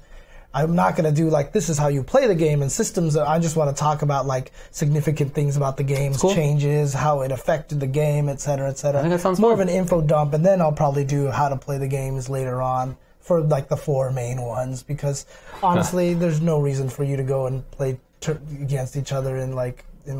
Well, actually, I should say the 5 main ones. I was going to say 5. 5 main ones, yeah. Hyper Fighting, Super Turbo, Alpha 2, Alpha 3, Third Strike. Yes, exactly. So. BlazBlue Central Fiction, 7 places were Yuri and with Lychee and Klim with Azrael. 5th were Genocide. It's kind of an interesting name with 9. And PAG Grover with Carl. 4th was Breaker Dave with Arcune. 3rd was Ponos Galileo with Lychee. 2nd place, PG SKD with Izayoi. And winner was CO Fenrich with Jin. Okay. I thought we talked about that one already. We did talk about BlazBlue already. Oh, okay. My bad. Okay. All right, I think that's it. Dang, did we actually get through all of that? Yeah. So there were a lot of games at Combo Breaker. That's one of the best things about it. Mm-hmm. And as far as I could tell, everything went great. Yep. A lot of fun to watch. And since we were there commentating, I missed a lot of it. So I'm definitely going to be going back. I already started that today, going back and reading through. And someone said the cross tag battle actually turned out to be 4th Kid Viper, 3rd Flux, 2nd Justin, and 1st SKD. So I don't know what's going on. No, we did Smash. We definitely did both Melee and Smash 4, but we did it very quickly. Yeah, we did very quickly. So, but yeah, the AC was down a couple of times. That was in the secondary room. Right? The secondary room was... I don't think it happened in the main room. Did it? Oh, really? Okay. Yeah. Okay. Secondary room. When I was doing ST commentary, I was fanning myself like the whole time. You started off with a very nice looking long sleeve shirt. Uh-huh. And then that came to like your shoulders, like it was like a shoulder off kind of look, you know? Right, And then you finally disrobed entirely. You just had a t-shirt underneath. It was like this process of James disrobing. Yeah, pretty much. I mean, you came up, you were like, just take the shirt off. And I was like, yeah, you're right. Clearly looking warm. Yeah. All right. Really good tournament. So my schedule was a little bit unusual. Since I have a bunch of family in the Chicago area, I didn't put my name in to commentate anything but Street Fighter. Mm-hmm. And so the way that turned out was that I commentated like 8 hours on Saturday, or maybe 10. 8 with like 2 as backup, you know? But Friday, I only had 1 set. So I was able to hang out with family in the morning and early afternoon. And then I did 2 hours of commentary. And then I basically went and bought tequila. You said that so matter-of-factly. Oh, that was the facts, James. As I was walking away from commentating, I saw Mono. Mono was not going to play until Saturday. And I was like, hey, man, do you want anything from the store? And he was like, well, I'll just come with you. So we bought tequila Jack, and a 12er of Blue Moon. The Jack was for Yipes, by the way. And he told me that he drinks Jack right now because it's the least caloric of all the hard alcohol. There you go. So he's trying to keep himself It's spry. working, dude. It's working because he's looking like a svelte dude right now. It looks good. So Yeah. Okay. Yeah, so I basically hung out. But, I couldn't go too wild because I had early commentary on Saturday. Mm-hmm. Super fun event. I had a blast. I miss everybody there. And, looking forward to the next one. Yeah, I mean, pretty much. We spent almost an hour and a half, like hour and 15 minutes talking about Combo Breaker. But honestly, it deserves that kind of highlight. It deserves really that kind does. of careful talk about it. Once again, I mean, honestly, shout outs to Rick and everybody on the staff. Yeah, especially everybody on the staff. Rick gets too much press. I'm tired of talking about him. But everybody else, high fives. Yeah, definitely. Really, really well run tournament. And keep in mind, too, that Rick now works at Twitch in Northern California. So to be able to pull this off cross-country kind of thing is ridiculously amazing. But that also is an indication of how strong of a staff that he has. Exactly right. Is that they can do so much of the work with him just kind of supervising and stuff like that. So great job to the entire team there, to the entire staff. So it takes an army to run an event like that. So Alrighty. okay. Thanks to everybody. So let's take a break. When we come back, we're going to talk about the Cody reveal, SF30th impressions, and so forth.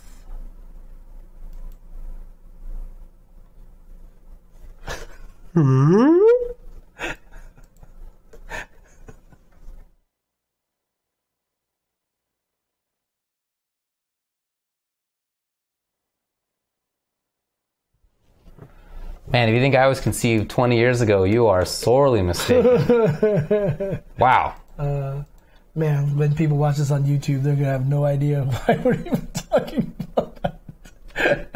I don't know how purple compares to Tempur-Pedic because I haven't tried Tempur-Pedic, but I like purple mattress. All right, let's talk about the Cody reveal. So after Street Fighter V at Combo Breaker, they revealed Cody. Which was interesting because they actually just gave like 9,000 hints. It was clearly coming. Yeah, they on the social media, they put up a picture of the bricks exploding out, just like happened in his intro in Street Fighter 4. Which I think is always ironic because that's the intro to Street Fighter 1. And it was all tied to Joe, who he was supposed to be in Alpha 3. Wow. And so somehow he got associated with like through indirect means, now it's associated with him. That's funny, I didn't know that. Yeah. Mm-hmm. So they revealed it, and it was a super cool trailer, I thought. So it started out with Kenny Omega. I mean, they even had like the letter that they revealed ahead of time. Yeah, so the letter that they revealed. Yeah. Which was from Hagar to Cody, like former mayor to current mayor. Complaining that he's not doing a good job or something like that. So they put a bunch of work into it. There's like lore on the marketing team, which is always cool to see.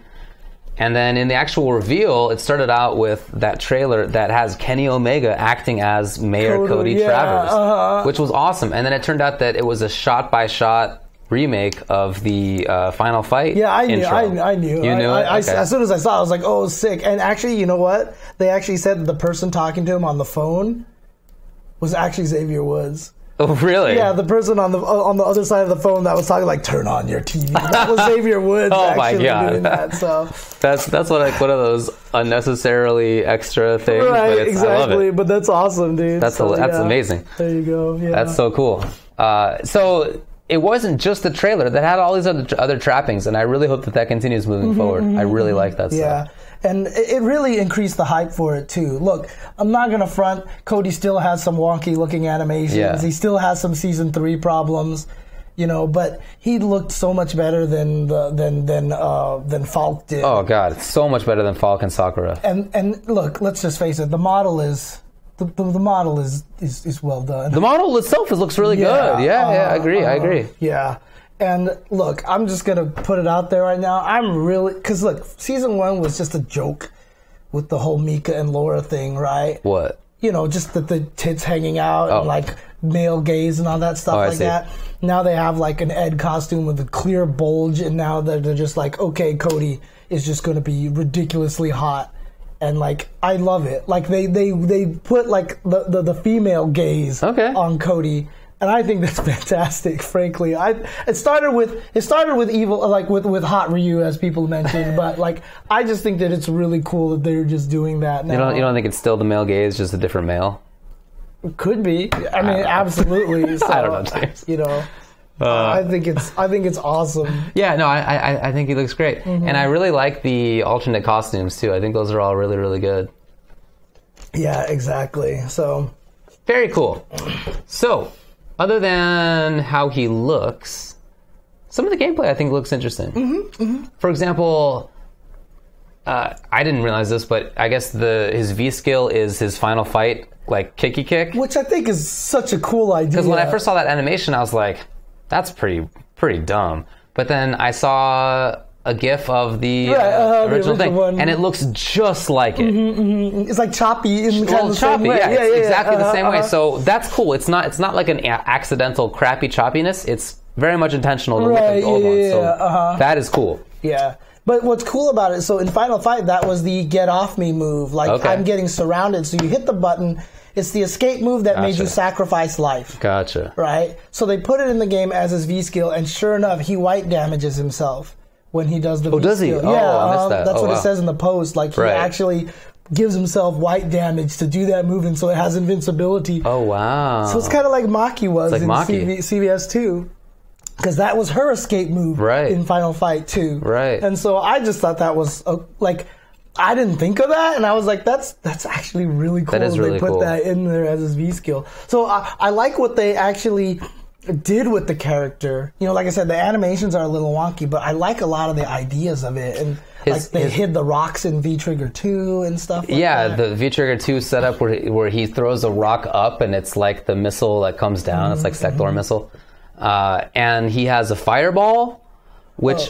Just ZXC the kick was in Alpha 3. It was not in Street Fighter 4. It was in Alpha 3. It was the end of his level 3. His kick level. You go boom, boom, boom, boom, and then he jumped up and spun around and kicked. That was their homage to that move, but it was not in 4 at all. So he has a fireball, and I guess that also comes from an old game. One I had never seen before, but I saw a GIF of him throwing a fireball in like some old... It was like a Game Boy version, or it was something like that. Ooh, something I had never even heard of. Was it like little 8-bit sprite kind of look? Was it Mighty Final Fight? Could be. Okay. Mighty Final Fight actually was their port of Final Fight on Nintendo. Okay. And they just made it cute little 8-bit graphics. Okay, yeah, that was kind of cute. So he had Tornado in there? Yeah, he had a fireball. It looked very, very similar. Okay. Yeah, Mighty Final Fight for NES. Is that why they gave him a Tornado in Alpha 3 in the first place? I don't know. I never knew why they gave him a Tornado in Alpha 3. Okay. It never made any sense to I'm me. talking exactly about High Fight's series of tweets where he went back and looked through all of the old references. Yeah, Tornado Sweep from Mighty Final Fight. Thanks for the link that's why they gave him the Tornado in Alpha 3, because he had it in Mighty Final Fight. I actually didn't know that. That's so cool. There you go, dude. Okay. But yeah, they turned the criminal upper into just his super now. Right. And, while that super doesn't have any... And it's sad, too, because they always end all the trailers with the critical art, and, it's not the fanciest one, because it's not all animation or whatever like that. It's more like juries. Yeah. Right? But, I mean, it looks like it reaches the top of the screen, so, I could imagine it being really good to catch people trying to escape out of the corner stuff like that. But he looks really interesting. I mean... He does. A lot of people guessed that one of the V-triggers was going to be the knife. Sure. But like I said, I thought it was cool that the second V-trigger turned into the pipe and the rock. I want some wild up rock setups, because they're going to exist. I hope that they exist. Occasionally, Street Fighter V characters have come out that have things in them where I'm like, that's going to be super good and wild. And then it comes out and it's like really nerfed and you can't do anything with it. Right, so hopefully that's not the case. Mm-hmm. Yeah, but I mean, look... I was impressed with the trailer. I like the trailer that they went through the effort, like with the Kenny Omega and all that stuff like that. I think the character looks cool. Like I said, the animations are a little wonky, but they're still better than Falk and Sakura, right? He's kind of on that Blanca level, where there's something weirdish about it, but it still looks okay. I'm okay with it, But it's like I said, the motion is too smooth. the animators there aren't putting enough pop in their animations. It's just what it is. Like, they're animating it well, but it's not animating realistic. Things look floaty. You know what I mean? They need to pause and stretch and snap a little bit more. I hear that. But I hear that. But for the most part, like I said, even the wonky animations that he has aren't even that bad. They're not that bad. Not as noticeable as the ruffian kick. The low ruffian kick didn't look good to me. For example, some people in the chat are asking which ones I'm talking about. Okay. Like the low ruffian kick, it just looks like he's like, yeah, instead of like, ha, like he did, you know, in Alpha 3. I know what you mean. Yeah. Mm-hmm. Yeah, I know a lot of people were actually saying that they wanted L.I. Joe to be Sagat in the Sagat reveal trailer. That would be so cool. Yeah, and so Joe was like trying to talk to them and stuff. There's a real Thai fighter who's Sagat's label, who's like modeled after. He's still alive. Mm-hmm. They could get that guy. Yeah, that's true. That would be so cool. Dude, that's right. They even gave Cody his target combo. The punch, punch, punch, grab, knee, throw. Oh, right. Yeah, I thought that was really cool too. So. I don't really know what the V-Trigger 2 does with the knife. V-Trigger 1 is... I'm sorry, V-Trigger 1. Mm-hmm. I saw stab, but like, is it chip damage on block? I don't know idea. The article's out there. I didn't read all of it yet, so I'll probably have to go and do that in just a little bit. But anyway, he looks cool. I'm happy about it. The only bummer is that he's coming out in 1 month, so he's not going to be allowed at CEO. But what typically happens, he's coming out like the week before CEO starts. Right. But he'll come out in time to be legal for EVO. He'll definitely be legal for EVO. Okay. But what happens anyway, it seems like, is that the characters that come out during the season aren't like really played at the high level until the end of the year, if not the next year. Because a lot of people don't want to switch characters to learn someone brand new. Everyone's just saying that the knife just increases the range on his normals and gives him better frame advantage. So that makes sense. Okay. Yeah. But I did like the fact that when he had the knife, it was more like he was kind of nice looking, cooling, like actual knife moves instead of just him going ha ha ha ha ha ha, like gonna practice his stabbing, right? Ha ha all day. So it was actually really cool. Actually, they don't even come out that week and get buffed later. Like, honestly, someone actually had the right timeline for Cody. Come out, everyone's gonna say he's weak. Then it's going to turn out he was good all along and people just didn't know, but then they're going to buff him for Season 4, and then he's going to be OP at the beginning of Season 4. You know, yeah. Oh, man. I heard that, so folks remember Harrison, who was a strong Street Fighter IV Cody player up in Northern California. He now works, and has worked for Capcom for quite some time. And what I've heard is that he really, really likes Cody. That he's like really having a blast messing around with him, and he's got some really wild setups. Oh, I thought you just meant in general he likes him, but in this version... I mean like how he actually plays. He's like really happy with the character. That when I heard that, I was also really happy because I know that he really cares for the character. You know, so he would be upset. If it right, it's not like a Cammy player really hated the way Cammy played, and a Fei Long player really hated the way Fei Long played, and a Chun-Li player really hated the way Chun-Li played, but the person didn't care, right? It's not like that. It's not like that. No. Okay. Yeah, they're not coming out with a Zangief that's so obnoxious that I quit Zangief in that series entirely, which is what happened. Anyways, speaking of HT Remix? No, of Super Turbo kind of things like that. Right. New game on the horizon today. Yes. Came out for most people today. Not for everybody? No, not for everybody who had access to certain, mom and pop. Oh, it done been out. Yes. Got it. Street Fighter 30th Anniversary Collection is out. Correct. It is out, and, a lot of people worried about it, obviously, because, Capcom just hasn't really necessarily been doing a great job on things lately. I've been super excited and hyped for this game. I've gotten it. I've messed with it a little bit. What about you? Have you had a chance to play it? I did play it, but just briefly. I played it for maybe half an hour before I came out here because I was doing work before that. So I got it for both Steam and Switch. And in just sort of very brief testing, they felt the same to me. Okay. And Asker Serenity, I wish I'd had it for a while, dude. I literally just got it at midnight last night. So. Yeah. No, I mean, I ordered it digitally, so I couldn't get anything earlier. It wasn't here anyway. From what I could tell, it was the same on both versions that I have it on. And all of the things that I have tested so far, and that I know you tested in the past, and I've talked with other people too who have tested things, it seems like it's arcade perfect. In all of the glitches are in there still, all of the weird bugs are in there still. There's no balancing of any kind. I mean, there's a few things that were fixed. Okay. So right, for the games that are playable on online, they did fix some things that were game breaking because they wanted it to be playable online. Right. But those are not like gameplay important things. Like Mikey even tested like Elism in Alpha 3. Yeah. If you pick Karen and she throws you, it drained 100% of your life. It put you to 0 health automatically, no matter what, just one throw, right? That doesn't do that anymore. I noticed that they fixed, Mika had an air throw in Vism that did 0 damage. That just was a glitch. Like if you did the air throw, like it just did 0 damage, but it was doing damage. So they fixed maybe a few small things like that. I haven't run so I don't know that game as well, but all the things that I've tested in Super Turbo and Third Strike have felt exactly the same. Yeah, Arlieth did a bunch of tests in Third Strike. You know how much he's into the game.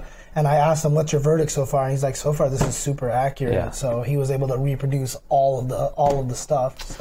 So on that sense, I think it's really, really great. I don't like some of the stuff. I don't like the way that the interface works, where there's like 2 start buttons. Because So the way that it seems like they did it is that there's like the sort of operating system start button, and then there's like the program itself, right? So when you're in the game, you have to then get into the game, Super Turbo, etc. And there's a separate start button for each of those. So I don't know if that's like the most elegant way to have done it, but yeah, I mean, because you can pause at any point in time. So even on the title screen, you can bring up that overarching menu. But the weird thing about it is they mapped it to the touchpad. A lot of joysticks don't have the touchpad, but you go into that menu and you can assign the start button to something else, which a lot of people weren't aware of at first. So that's what I did, and I assigned it to, I have 8 buttons on my stick, but these games only have 6, so I just assigned it to like the 8th, 7th button or whatever. So it's not that big a deal. And they also didn't have a 3 punch and 3 kicks assignment button, so that some people in the chat are complaining about it. That wasn't in the arcade, everybody. Yeah, it wasn't in the arcade. So. Guest Perry God says, I mean, it hurts pad players. It hurts pad players for certain layouts. It's hard to get 3 punches. True. Yeah. Right. Well, in any case. Guest Perry God says they didn't fix the Karen throw. They based the Alpha 3 rev on a later version that already had that glitch removed. So that's probably where they also fixed the Mika air throw then, I would imagine, probably. So, okay. All right. However, they do use the proper version of Third Strike that has unblockables and all this stuff. That's what we want to play on. Yeah, for sure. So there's that issue with the way that the UI works that I don't love.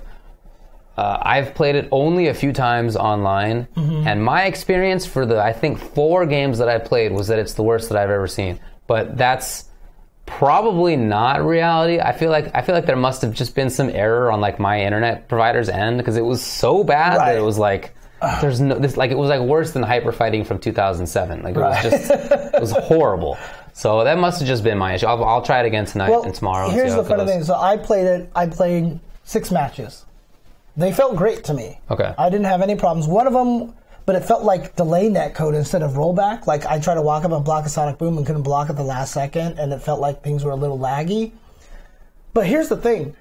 The accounts that I've had reading online on Facebook and in Twitter have been very polar opposites. I've seen that too. Some people are like, this has been great. Like, this is better than the other ones, and this is actually some of the best netcode that I've experienced, for these older games. And then some people are like, this is completely unplayable. This is the worst thing ever. Yeah. I'm thinking that there's just something that is happening for certain people. Like maybe there's some internet setting or some ISP setting or something. I don't know, but like I've definitely seen both.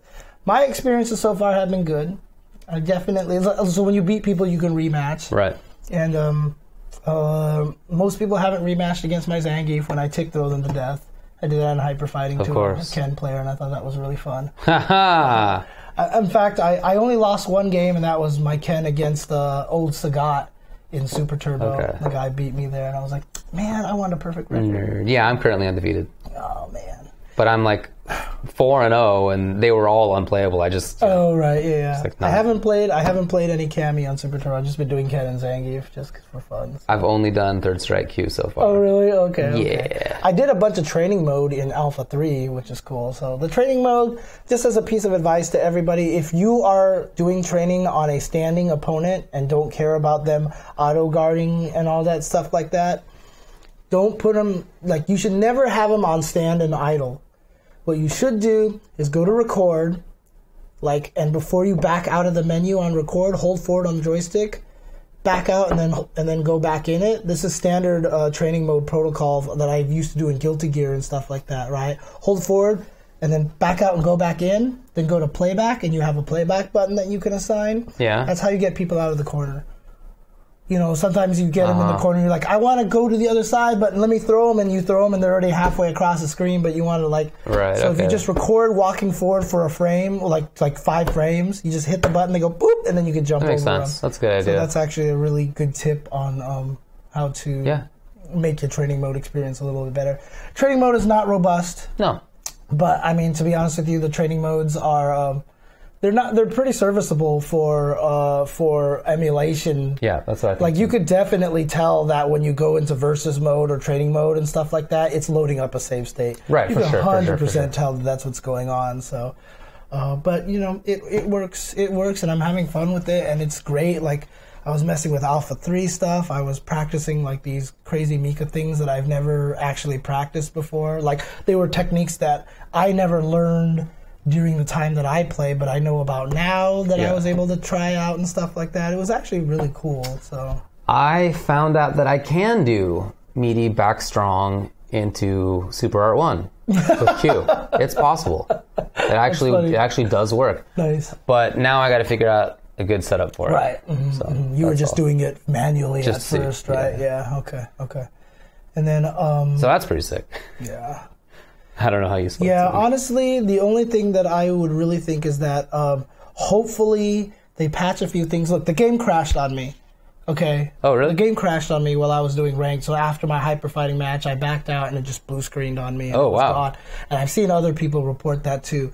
I hope people can figure out what's going on there. I hope they can patch that. And honestly, I really, really do hope that digital clips, you know, I talked to one of the guys who was developing it on Twitter. He just happened to hit me up because I was talking about it and stuff like that. But, you know, if those guys are listening or watching, I really, really do hope that they do go back and maybe retroactively add training mode and online for Alpha 2. That game really deserves it. As much as the fact that I prefer Alpha 3 to Alpha 2, but I understand that there's a lot of people prefer Alpha 2 to Alpha 3, and I really, really hope to do that. So, yeah, Brent and Christy have been calling me on Twitter all day because they're like, yeah, now we are going to be able to beat you and blah, blah, blah, and ST. And I was like, I just looked at Brent, and I was just like, just cross up my Cammy and I die. It's just what's going to happen. So, fact. Or just hold down back with the right character. What do you mean? Hold down back as Honda. Oh, right, yeah, okay. And then you die. Yeah. I mean, look, Chris uses Ken, so he's going to have a little bit of harder time beating me, honestly, because Cammy actually does really well against Makes Ken. sense, yeah. But, you DJ? know, I feel like DJ should beat Cammy. DJ destroys Cammy. Yeah. That's one of her worst matchups, that makes sense. right? That So makes I sense. can't even really say anything. Like, if Brent comes back, he's like, I'm going to beat you up. And we'd be like, yeah, you are going to beat me up. Dang. What am I going to do with this fight? The honesty option select. Yeah, basically. It really is. You should. You should beat me. If you don't, you're a loser. Yeah, it's the Viscat. I don't even play this game anymore, you know, whatever, you know, kind of thing. So the game seems good to me. I will say that I saw a thing that it adds a couple of frames of input lag. It's one frame of input lag? Okay, so that's not as bad as I had feared it might be. Yeah, the 30th anniversary, they said compared to the SF3 online is one more frame of lag. So it's like 2 frames versus 3 frames. SF3rd Online Edition, is that what you're talking about? Yeah, the online edition when that came out recently. Okay, so we're not talking about arcade. Yeah, we're not talking about arcade. Maybe what I heard is that it's 2 frames of input addition on top of what arcade is. Might be. That might be what I heard. Yeah, So I think I heard 2 frames. Okay, But in any case, a little bit more input lag. I think that I expected that because that's just how, it seems like how that's at least how the PlayStation works. But It seems like all of them have that. So Never really played that's fine with me to the extent that, like, I hope that arcade versions don't die, and that this instead is not about replacing those, but more like getting people in to come to tournaments where maybe we can play online or on arcades. Yeah, I think that's too much work. I think I would rather to have it be tournaments run on this thing. Well, I would rather that too, but I figured that there was going to be input lag, and it turns out that there is a couple of frames of input lag. Yeah, but I mean, to be honest with you, I think it's just like it didn't feel weird to me when I was messing in training mode and stuff like that. Everything felt normal, but I'm also one of those people who's really bad for that. Same. Yeah, I don't notice it. This is just what I've read. So. Yeah, crouch cancel infinites are still there. I was doing them. The UI is not great. The UI is not great. Yeah, that's the big issue with me. There's definitely a lot of little issues here and there, but in general, I really like it. I'm very happy that it's out. And I'm really looking forward to training mode for some of this stuff. Yeah. I'm really looking forward to being able to play it on a plane while I'm traveling. I'm really looking forward. Like, for a while, I was bringing a PlayStation 4 to all sorts of events, right? Now, how about we just play on my tablet? Is that cool? Right. Because I'll have it anyway. Dude, I'll have it on the Switch as well. Yeah, I'll have it on the Switch also, actually. Yeah, so there you go. Yeah, dude, the loading times are pretty good. Only Third Strike training mode took a little bit of time to load up, but I'm assuming that's just because the game is larger and it probably takes more to load up the characters. I feel like it was a second or I don't know, just half a second. The other games were like go to the training mode, bang, and they're up, and Third Strike was black, and then it came up, and I was like, I didn't even notice it. To be honest, this is long now. It's like a whole second. Yeah, I was like, yeah.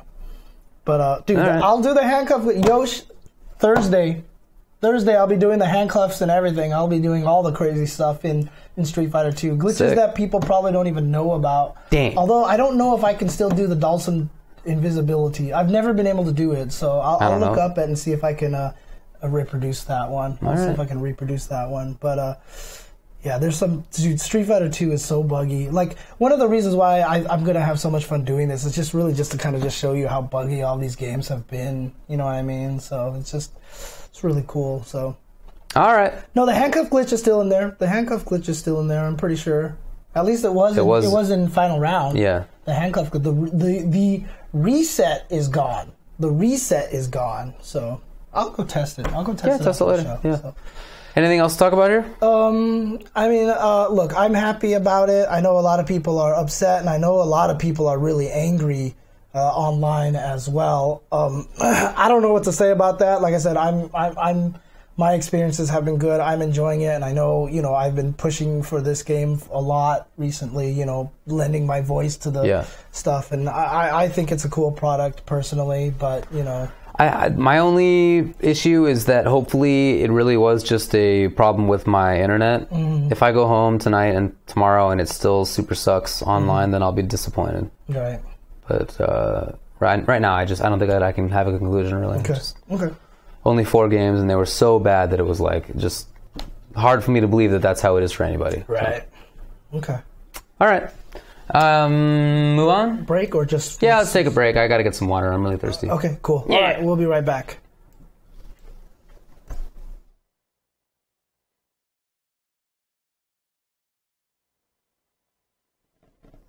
All right, welcome back to the Tuesday show. Now, what else is going on? Let's talk about FGC news. Yeah, I mean, to be honest, can I actually cast this? I wonder. I just want to see this. Can I cast a 1 tab? I can. That's pretty impressive. Okay. You can cast any tab. Oh, okay. You can just cast the tab itself. Yeah, okay, cool. I always just assumed that it had to be like, I don't know if this is local on the machine or, or something. I guess that works. Oh, well, whatever. Anyway. In any case, there's been a lot of news for Blade Strangers, which is why I just kind of want to do this. There was a trailer for, let's see, Ali the Thief. There was a trailer, there was an announcement for an original character named Lena. And there was also one, Solange, announced for Blade Strangers. So 3 more characters announced for that. And I guess it's not just on Switch. That game is coming out on Steam as well. Do you know those characters? I have no idea who they are. Okay. Do you know those characters? I don't. I was curious. Okay. You tend to know more about games like that than I do. Yeah, I'm not sure. I mean, maybe I did if I go and look at them, but I'm not sure where they're from. Anyway, cool. Oh, so Launch was a starter, huh? Oh, okay, so he was there already, so, okay. Also, some signing news that we always talk about. Apparently, Alucard has left Flipside Tactics. Right. He was there for 3 years, so he's a free agent now. It's interesting right now because Alucard hasn't been making as big of a splash at a lot of events recently. I'm not sure if he's just stopped playing or... I know he's gone to at least a couple of things. Right. It's not like he's gone. But he just hasn't quite had the same kind of success as he had previously. I know he's back in Detroit. Yeah, that's right. He's back in Detroit. Okay. And then we mentioned this a little bit earlier, but UU has joined UU. You what? Oh, I'm sorry. UU has joined... UYU. UYU. Hey. There you go. Okay. A couple of really interesting events coming up here. All right. Let's see here. Well, first of all, I want to mention that the Tekken World Tour Global Finals, which is supposed to take place in, what was it, like Denmark or something like that? Or Amsterdam. Amsterdam. It's going to be on December 1st and December 2nd. In 2018. So that was that announcement was made by Harada and Michael Murray during the finals for Tekken 7 at Combo Breaker. So that's really cool. There will also be a last chance qualifier there at the same time. So Yosh, thanks for saying that you like my facial hair like this. This is about as far as it's gonna go. I think it looks cool. Yeah, I actually am starting to. It's starting to grow on me. Oh, it is. I kind of like it, to be honest with you. I think it's cool. But I mean, I still shave it because right now I feel like even at the short distance, it's getting a little gnarly. So I'll probably just shave it off a little bit. Let it grow out, man. Okay. Well, we'll see what happens. Yeah. Also, during Combo Breaker. They announced a new tournament called Climax of Night. And it's going to be a French Bread themed tournament. So French Bread, of course, the developers of Melty Blood and Under Night in Birth. Right. So there's actually going to be a tournament in that will take place in Atlanta, Georgia later this year. Sick. They say all they have listed is November 2018. Okay. But the games that are going to be in there are Under Night in Birth EXE latest, Dengenki Bunko Fighting Climax Ignition, Melty Blood Actress Again Current Code, and I guess because there's Unio characters in it, Blaze Blue Cross Tag Battle. Yep. So more details are to be announced, but it's supposed to be in November this year. I think that's super cool. There needs to be more events like this. We need an NRS tournament. That'd be awesome. We need a Bandai Namco tournament. Well, it's kind of Viennale, but yeah, okay. Right, right. But I mean, specifically, more and bigger and, stuff like that. I think that would be real. In fact, I've been clamoring for that Marvel tournament to have MVCI and, Marvel 3 and Marvel 2 and X-Men vs. Street Fighter and MVC, right. I want that tournament. I want that tournament. Have Marvel superheroes playable there. Okay. X-Men Children of the Atom, and so people can see how broken that game is. I think that would all be super cool. That would be cool. Yep. For sure. I haven't tried it yet, but I guess Akuma is playable online and ranked right now. That's what I have seen. Yeah, I saw a little clip of somebody doing it. It's just the arcade. I mean, it's right. I wonder. It's just the same code. I wonder if they could patch it out. That's what I wonder too. Yeah, right. I don't know. Probably, but yeah, they could probably difficult. But hopefully, in any case, they could do something like that. I appreciate that it is so legit. There's two sides of it. I appreciate that it's so legit.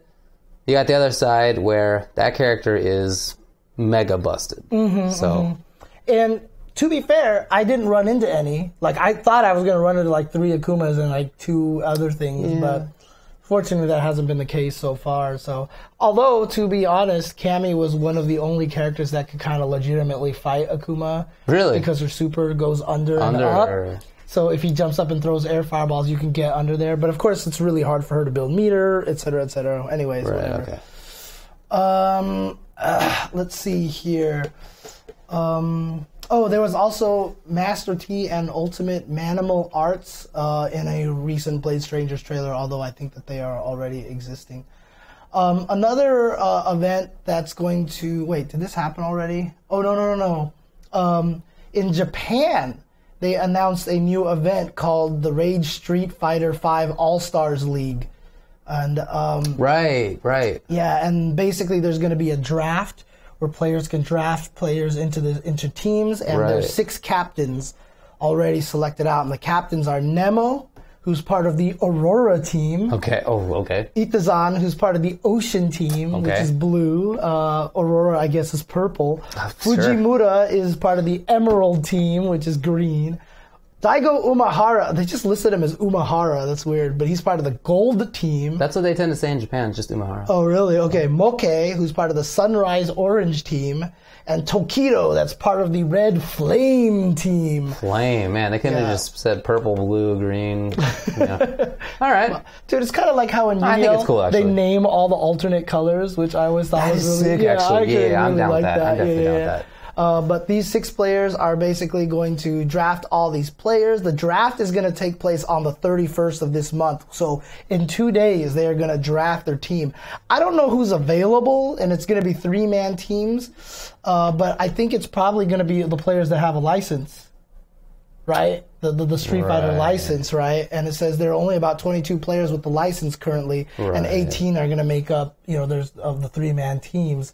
So it's probably just going to be those players in there. So they're just going to draft the teams at that point in time. But the 6 teams will be competing for a grand prize of 10 million yen, or about $10,000. All right, that's cool. But yeah, you can watch the draft live on OpenRec TV. So, and there is an OpenRec TV app that you can run on your phone, and you can watch it from there. Isn't that $100,000?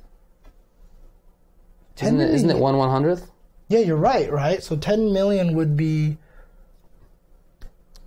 $100,000? Okay. Yeah, it is $100,000. Okay. Dang, that's a good old chunk of change. Okay. All right. Dang. That sounds cool. I'll definitely be watching. I continue to think that the license thing is a pile of crap. Oh, yeah. That's garbage. I mean, that means Momochi can't play in this. Yeah, that's very stupid. Yeah. But that sounds cool, though. Right. And then, of course, there was a stream for Vegeta and Zamasu earlier today. I saw some clips of some of the stuff. Like Zamasu seems like he has a really nice assist. It's not like the beam but it's like a giant fireball, and it's really tall. So it's not as fast as the beam, but it looks like it can control space a little bit better. Okay. But I'm all about space control options, because that's pretty rare. Yeah. But I didn't see much of it. I just saw clips that I think Hi Fight was putting up and such. So. I didn't even know about it until 10 minutes ago. Okay. So. My bad. But yeah, like Hell Pockets, Maximilian were there and stuff like that. Dang, really? Okay, that's it. Yeah, exactly. I gotta go check that out. Zamasu can fly, apparently. Right, I heard about that. Magneto, and can block in flight mode? Really? That sounds kind of good. Okay. So is he going to be bad like all the other unique characters in the game?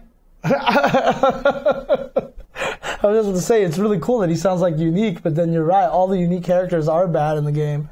Like, I thought Ginyu was super fascinating, and he just turns out to be garbage. Beerus is garbage. Beerus. I think Hit's bad. Right. But yeah, I mean... I hope not. Right. But, I mean, so far, Zamasu seems pretty good, so... Hopefully it's good. Yeah. Hopefully it's good.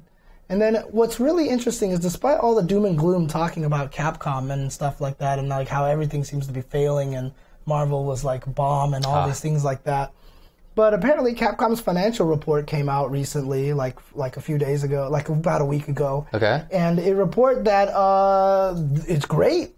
Things are great. Yeah. And they cite an overall profit increase of 8.4% in comparison to last year. Well, Monster Hunter came out, right? Right. And so a lot of it is probably Monster Hunter, although they did say that a lot of it was driven by esports now. Whoa. So they were giving a lot of credit to Street Fighter V and the esports stuff. But there was one thing that they said in there that actually really, like...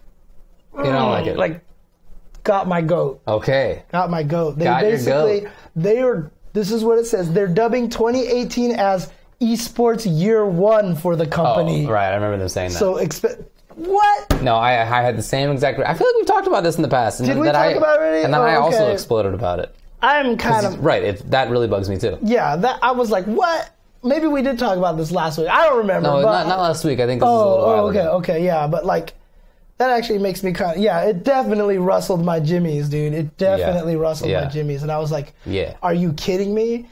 Esports, what? Like, this is the third year of the Capcom Pro They're Tour. Just idiots. It's just Capcom Japan. Oh, God. Oh, man. You know, the more the Capcom USA and Europe and stuff can handle things, the more happier I am. Yeah, that's the thing, right? But overall, Capcom's strongest market right now is the home consoles, and it's got to be a lot of that. And, you know, they talked about, I guess, there's a 2022 Asian Games or something, and Street Fighter V is going to be a part of that. And, really? Yeah, I don't know what the deal with that is. But, yeah, it's just... because players got licensed? Maybe that is why they're calling it Year 1. Well, there's Year 1 of that. Yeah, that's true. So, anyways. Yeah, I think that's Season 3 applicant. I think is pretty accurate. Says that's company speak for we're going to invest more in esports. That's just, it's definitely just marketing type speak. Okay. Somebody who doesn't know anything is like, all right, now we're going to get involved. And so for us, hey, all right, big news. Right. Probably is marketing speak, but I'm allowed to have my jimmies rustle. No, I was annoyed by it too. Okay. Well, whilst we've been talking... I mean, to be honest with you, Cappuccino, Street Fighter V is really spectator-friendly. It is one of the easiest ones to watch. For sure. Yeah, and to know what's going on. Because a lot of the other games, things are just happening, and it's pretty nuts. Like, some of the other games I really do think need a spectator view. Like, I said this about MVCI. Like, there should be a spectator view that you could, like, connect to, and, like, when beams and stuff are covering the screen, you can see an outline of the other characters or something like that, so that you can actually see what's happening. You could just make the game like that. Yeah, theoretically, but, like, Dragon Ball, would you do the same thing with, like, Piccolo Super and stuff like that? I mean, you don't... Once you've designed it that way, I guess, that sucks, but you don't need to have designed it that way. Right. You could just make it so that it's seeable. Mm-hmm. I don't know. While we've been talking, are you done here? Yeah. CEO Jabali has put up a game leaderboard for the games at CEO. Oh, okay, Which games have the most entrants? And here is the current list. Okay. 11th place. Gonna go 11th to 1st. Third Strike, then Super Turbo is number 10. Number 9 is Unist. Number 8 is DDR. I think he's having a dance. Actual DDR? Yeah, I know he used to play DDR. Yeah. All right. 7th, Injustice 2. Man. 6th place, Rev 2, Guilty Gear. 5th, Tekken 7. 4th, Melee. 3rd, Street Fighter 5. Okay. 2nd, Smash Wii U. Uh-huh. 1st place, Dragon Ball FighterZ. Which one did you leave up there? The Ring. I was trying to bait people. So. That would have been funny. I didn't think about that at the time. There you go. So Dragon Ball again, number 1. It doesn't seem like a big surprise because Combo Breaker was like that. Evo has announced that Dragon Ball FighterZ is number 1. Here's the thing. There's no Pro Tour for this event. Right. For this game. So you're going to go to the biggest events, right? So that's obviously why Evo, Combo Breaker, and CEO will have more Dragon Ball players. If there was a Pro Tour, we would probably see Dragon Ball out registering Street Fighter V at a lot more events. Like Stunfest, that was a Street Fighter V premiere event. What if it was a Dragon Ball? I called it, in an interview with someone, I called it a Saiyan event, right? Like, Oh. Like that would be there. That would be the SAIYAN Saiyan event. Like if they had their premiere events, that they. It's a seance. What? I don't even know what that means. You know what a seance is? I know what a seance is, but I don't get I don't understand how that. Well, I don't know how your thing is the thing either. So all right, like going Super Saiyan, right? I understand what it is. I just don't know why the event's called that. Anyways. But like if they had a premiere event, like it would probably have more entrants in those. So, dude, I don't even understand it at all. Anyways, I think it's good. But like that's where it is right now, right? So, yeah, I don't think it's a big surprise that it's number 1, but you're right. I think it could be even more number 1. I think it's a bigger item of news that Super Smash Bros. For the Wii U is second place, and Street Fighter V is third place. Yeah. CEO is definitely more of a Smash thing than some other tournaments. Like, it's definitely more than Combo Breaker, for example.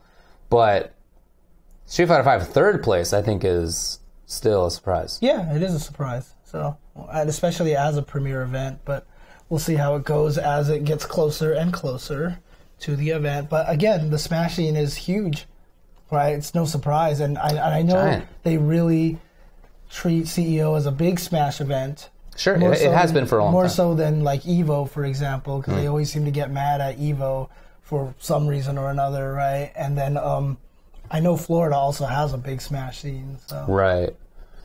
Bummer for Injustice hanging down in the old doldrums just above DDR, but it seems like that's where it is. Trust me, I feel the same way about Rev 2. Rev 2 and Injustice are always like right next to each other, and so we're both like buddies in that same way, you know, that our side favorite game is always just kind of not quite up there, but good to see that, you know.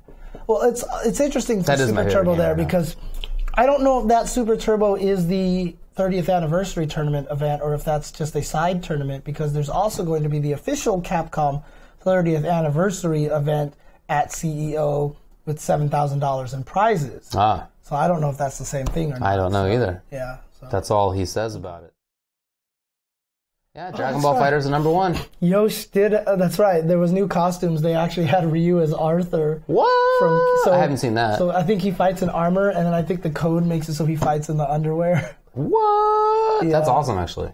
Yeah, so he's hot Ryu in underwear now with a big old beard. The big old beard. Oh, you know what? I didn't even... What? I was just thinking, like, why would it be Ryu? Like, I just feel like they need to spread the love a little bit more on these costumes. You know? Yeah, no. Oh, well. I don't know. 12th places. Oh, there's more. Okay. Tied. Killer Instinct and Marvel vs. Capcom Infinite. Oh, okay. 14th. ITG. They're doing an In the Groove tournament as well? Okay. 15th. PIU. Pump it up. 16th. King of Fighters. 17th. Capcom vs. SNK2. By the way, Jabali won the CVS 2 tournament at Combo Breaker. Oh, he did? He won it. Did nobody enter? Was like everybody playing it garbage? I suppose. I think Renegade got, it was like grand finals or top 3 or something. Okay. Yeah. Wait, why is there no BB tag in there? I didn't see it. Did you? No, it's not in there. I don't see it either. Maybe he's not running it? I don't know. I don't know, man. Okay. That's weird. He's just doing all of the rhythm games, all the step games, basically. Pump It Up, In the Groove, and DDR. I wonder. Okay. Interesting. Right. Okay. Saiyan event. What'd you call it?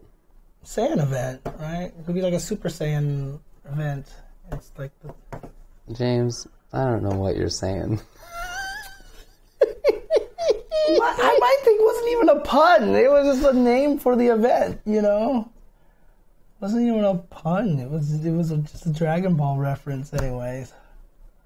Anything else going on? I feel like there's something else that I heard about, but maybe not. Brand new puns right here. The rhythm games are a part of co-hosting of CEO and Storm, the Florida DDR major. Oh, wow. That's cool. There you go. Okay. So in that tournament, is it like the kind of thing where style is relevant or what? There's like is there like the dancing versus points? There's usually 2. Style? There's usually the perfect tournaments, and then there's the artistic judging tournaments. Okay. Yeah, which I was never a fan of. So got it. Because there was the one tournament that I actually went and watched one time was there was one guy that was everybody's favorite because he's loud and crazy and everything like that, and they had the judging one, and you could write your own steps and load them into the arcade machine and play them that way. I did not know that. So a lot of people would write their own steps for it so they could do cool things with it. And that guy, the popular guy, went up there and was like, ready, go. One arrow came up, he stepped on like an arrow, and then he was like, all right, and he walked off of it and like pulled out a bench and like a watermelon and started doing like all these crazy things. Like joke, basically? Yeah, joke, and did nothing about it, and all the judges, since they liked him and they were kind of friends with him, they loved it, and I think he won or something like that, and I was just like, come on. That's kind of hilarious, but you shouldn't win. Right, exactly. It would be hilarious if it wasn't like that, but... It reminds me of the time that I got third place. I don't even know I want to hear the rest of this. It's just as soon as you start cackling like that, I just like, I don't... I got third place in a mustache contest once. I can't really grow a mustache that well. What I did instead is I cut off a lock of my own hair and I taped it to my face. This was in law school. The people who won had legit good mustaches. First and second place. I shouldn't have won it, all right? I had to get third place. You know, like at night when we were all sitting there talking with like Keats and Tubaware, and you're talking about you and your brothers and everything like that, all I kept saying was, now you know why he is the way that he is, dude. Man. The morning of the event, everybody knew that I was going to enter, and I was clean shaven. And they were like, what are you going to do, man? I thought you were going to be entering the mustache contest. I don't know why we cared so much about the mustache contest. Do you have a picture from this at all, at least? Do you have a memento of this with you and this wonderful hair mustache of yours? I probably do. It's not here, but yeah, I probably do. Because I want to see what you look like. The point of it, I mean, it was a joke, obviously, but I also, in furtherance of the joke, definitely made lawyerly arguments about what counted as a mustache, and, you know. Did they know it was a fake mustache? I mean, it was just a piece of tape with hair. There was no thinking that it was a real mustache. You got third place because they thought it was funny kind of thing? Correct. Man. Correct. This is why judges should never... God, this is... Oh. Did I ever tell you about the time that I... No. Also in law school. I'm too wholesome for all this shit, this dude. is not me. Well, it kind of is. Where I was assigned to do a moot court, and it was for some international tribunal. You told me about this, yeah. I don't think I said this on stream. Where I was assigned to represent America. So I was assigned to represent the United States and whatever the issue was. And I didn't do any of the reading, and I had no idea what the subject was at all. So I think you might have mentioned this on stream before, but keep going anyways. Okay. Keep doing it anyway. And so I walked in there, and I had no idea what any topic was or whatever. And my entire argument was just that you better find for the United States, because if you don't, we're going to leave your international tribunal, and that will delegitimize the court. So in order to avoid delegitimization, if you want to matter at all in the future, you have to find for the United States, because we're the most important country in the world. That was my actual argument. And obviously the other students involved, the judges and the other attorneys and whatnot, representing other countries, were really pissed about me, about me doing that. However, the dean of the law school was there. And after I did it, he was like, you know, that's actually a real thing. That's really what some people believe. This was during the Bush administration. So kind of why I thought about it. So the dean was like, you know, David, nice job. Also, we won. America won. But the judges took pains to point out that it was not due to the arguments of counsel. Oh, man. They were trying to ask me questions during the question and answer thing. What do you think about X or Y aspect of the disagreement? And I was just like, doesn't matter. You totally cheated the system by not doing any work. That was great. Yeah. You literally talked about the Haitians, you know, and stuff. Yeah, that's basically right. Yeah. Yeah. Oh, man. All right. It's a great movie. God, that was a good movie. Such a good movie. Yeah. Yeah, anyway, when I came into law school, I went to the law school that I did because they're really good for international law. That's what I thought I wanted to do. Mm-hmm. And by the end of that first semester, I realized that I thought that would have been bad because the law there is, again, this is during the Bush administration, like, they did not care at all about it. I guess we're kind of back to those times now, but I didn't want to, like, do law in something where there was nothing was really binding. Gotcha. I would like it to be binding, but it ain't. remember like a few weeks ago when we breached a serious international agreement that we had spent years negotiating? Just cause. Our country, you mean? Yeah. It's not like we pulled out. I see news is like, we pulled out of the Iran agreement. It's like we just voluntarily did it. Mm-hmm. Oh man, we breached international law in doing that. It's like pretty serious, actually.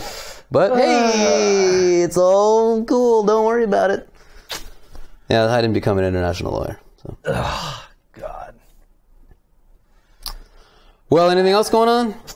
Not that I can think of. I think that's all I got. So. Okay. I will not.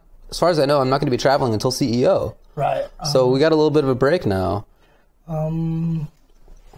Okay. Yeah, I don't think I'm traveling until CEO again. And how long is it for CEO? That's at the last weekend of June. Last weekend. So about of June. a month. Okay, about a month. Okay.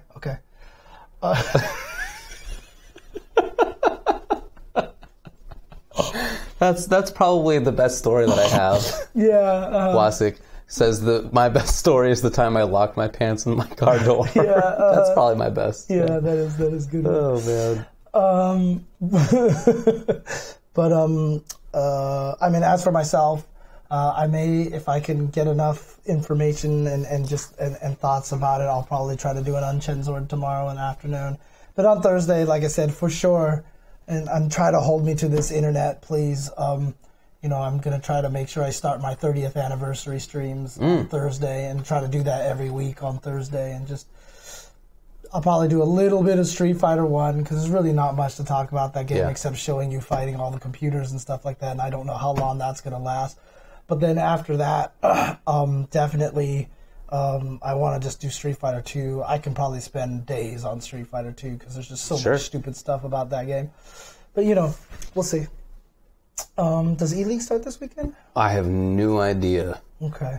Yeah, dude. Baka Stevens, I did hear about Roseanne blowing herself up. Yep. What a dingus. And shout-outs to ABC, by the way, to canceling that. So it's actually pretty... Yeah, my surprise Speedo story is pretty good, too, actually, yeah. Oh, man. I'll definitely go through all of the Street Fighter 3. I will say one thing. Pictures exist, Pat. My life is definitely not nearly as exciting.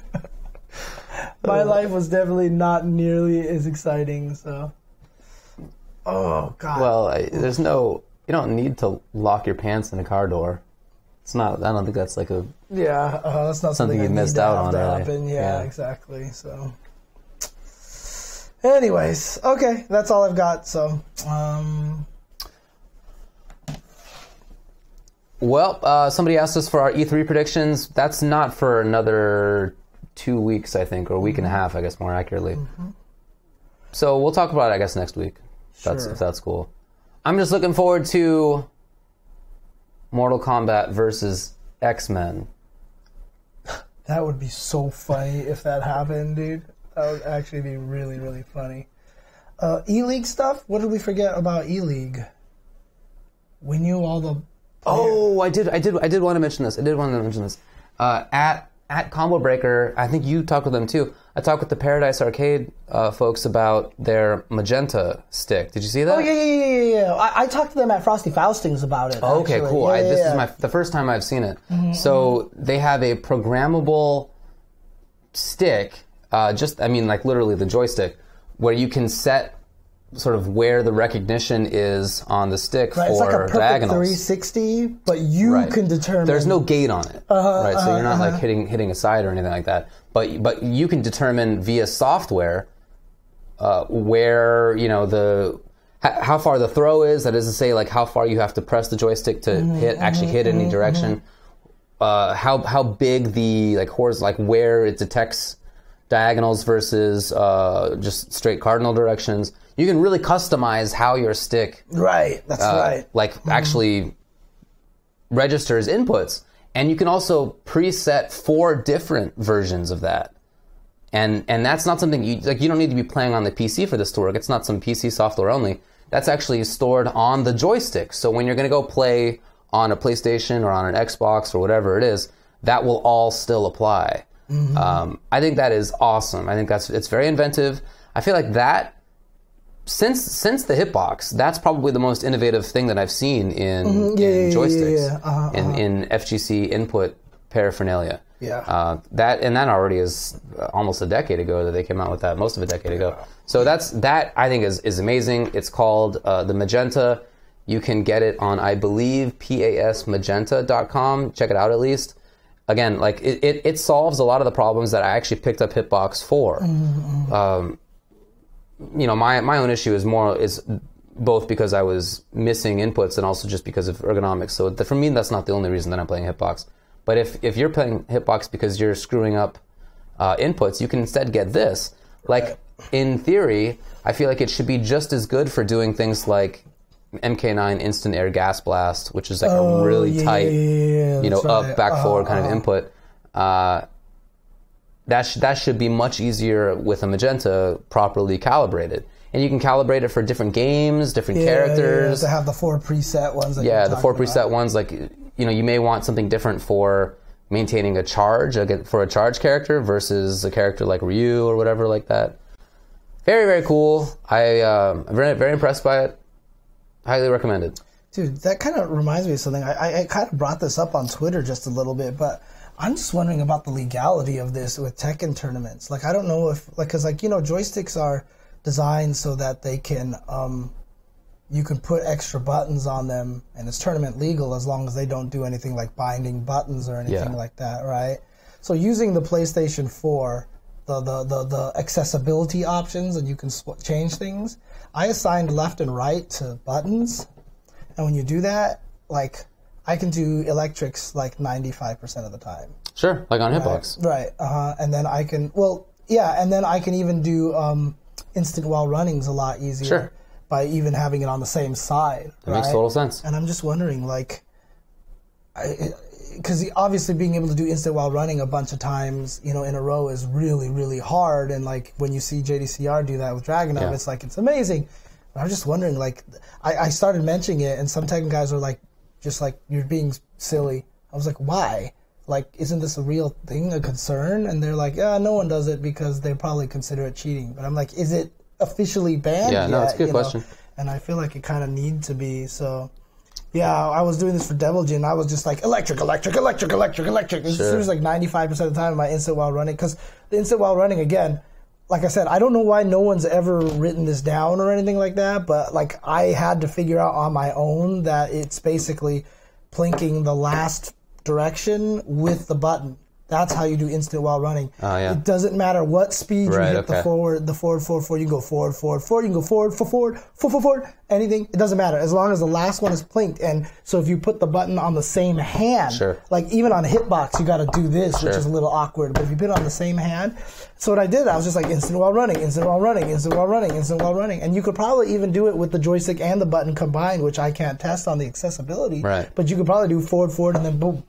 Forward, plink, forward, plink, forward, plink, right? And so there's just like, I'm just wondering if like there's some sort of legality issue with that on the main tournament and stuff like that. It's a good question. So, it's a good question.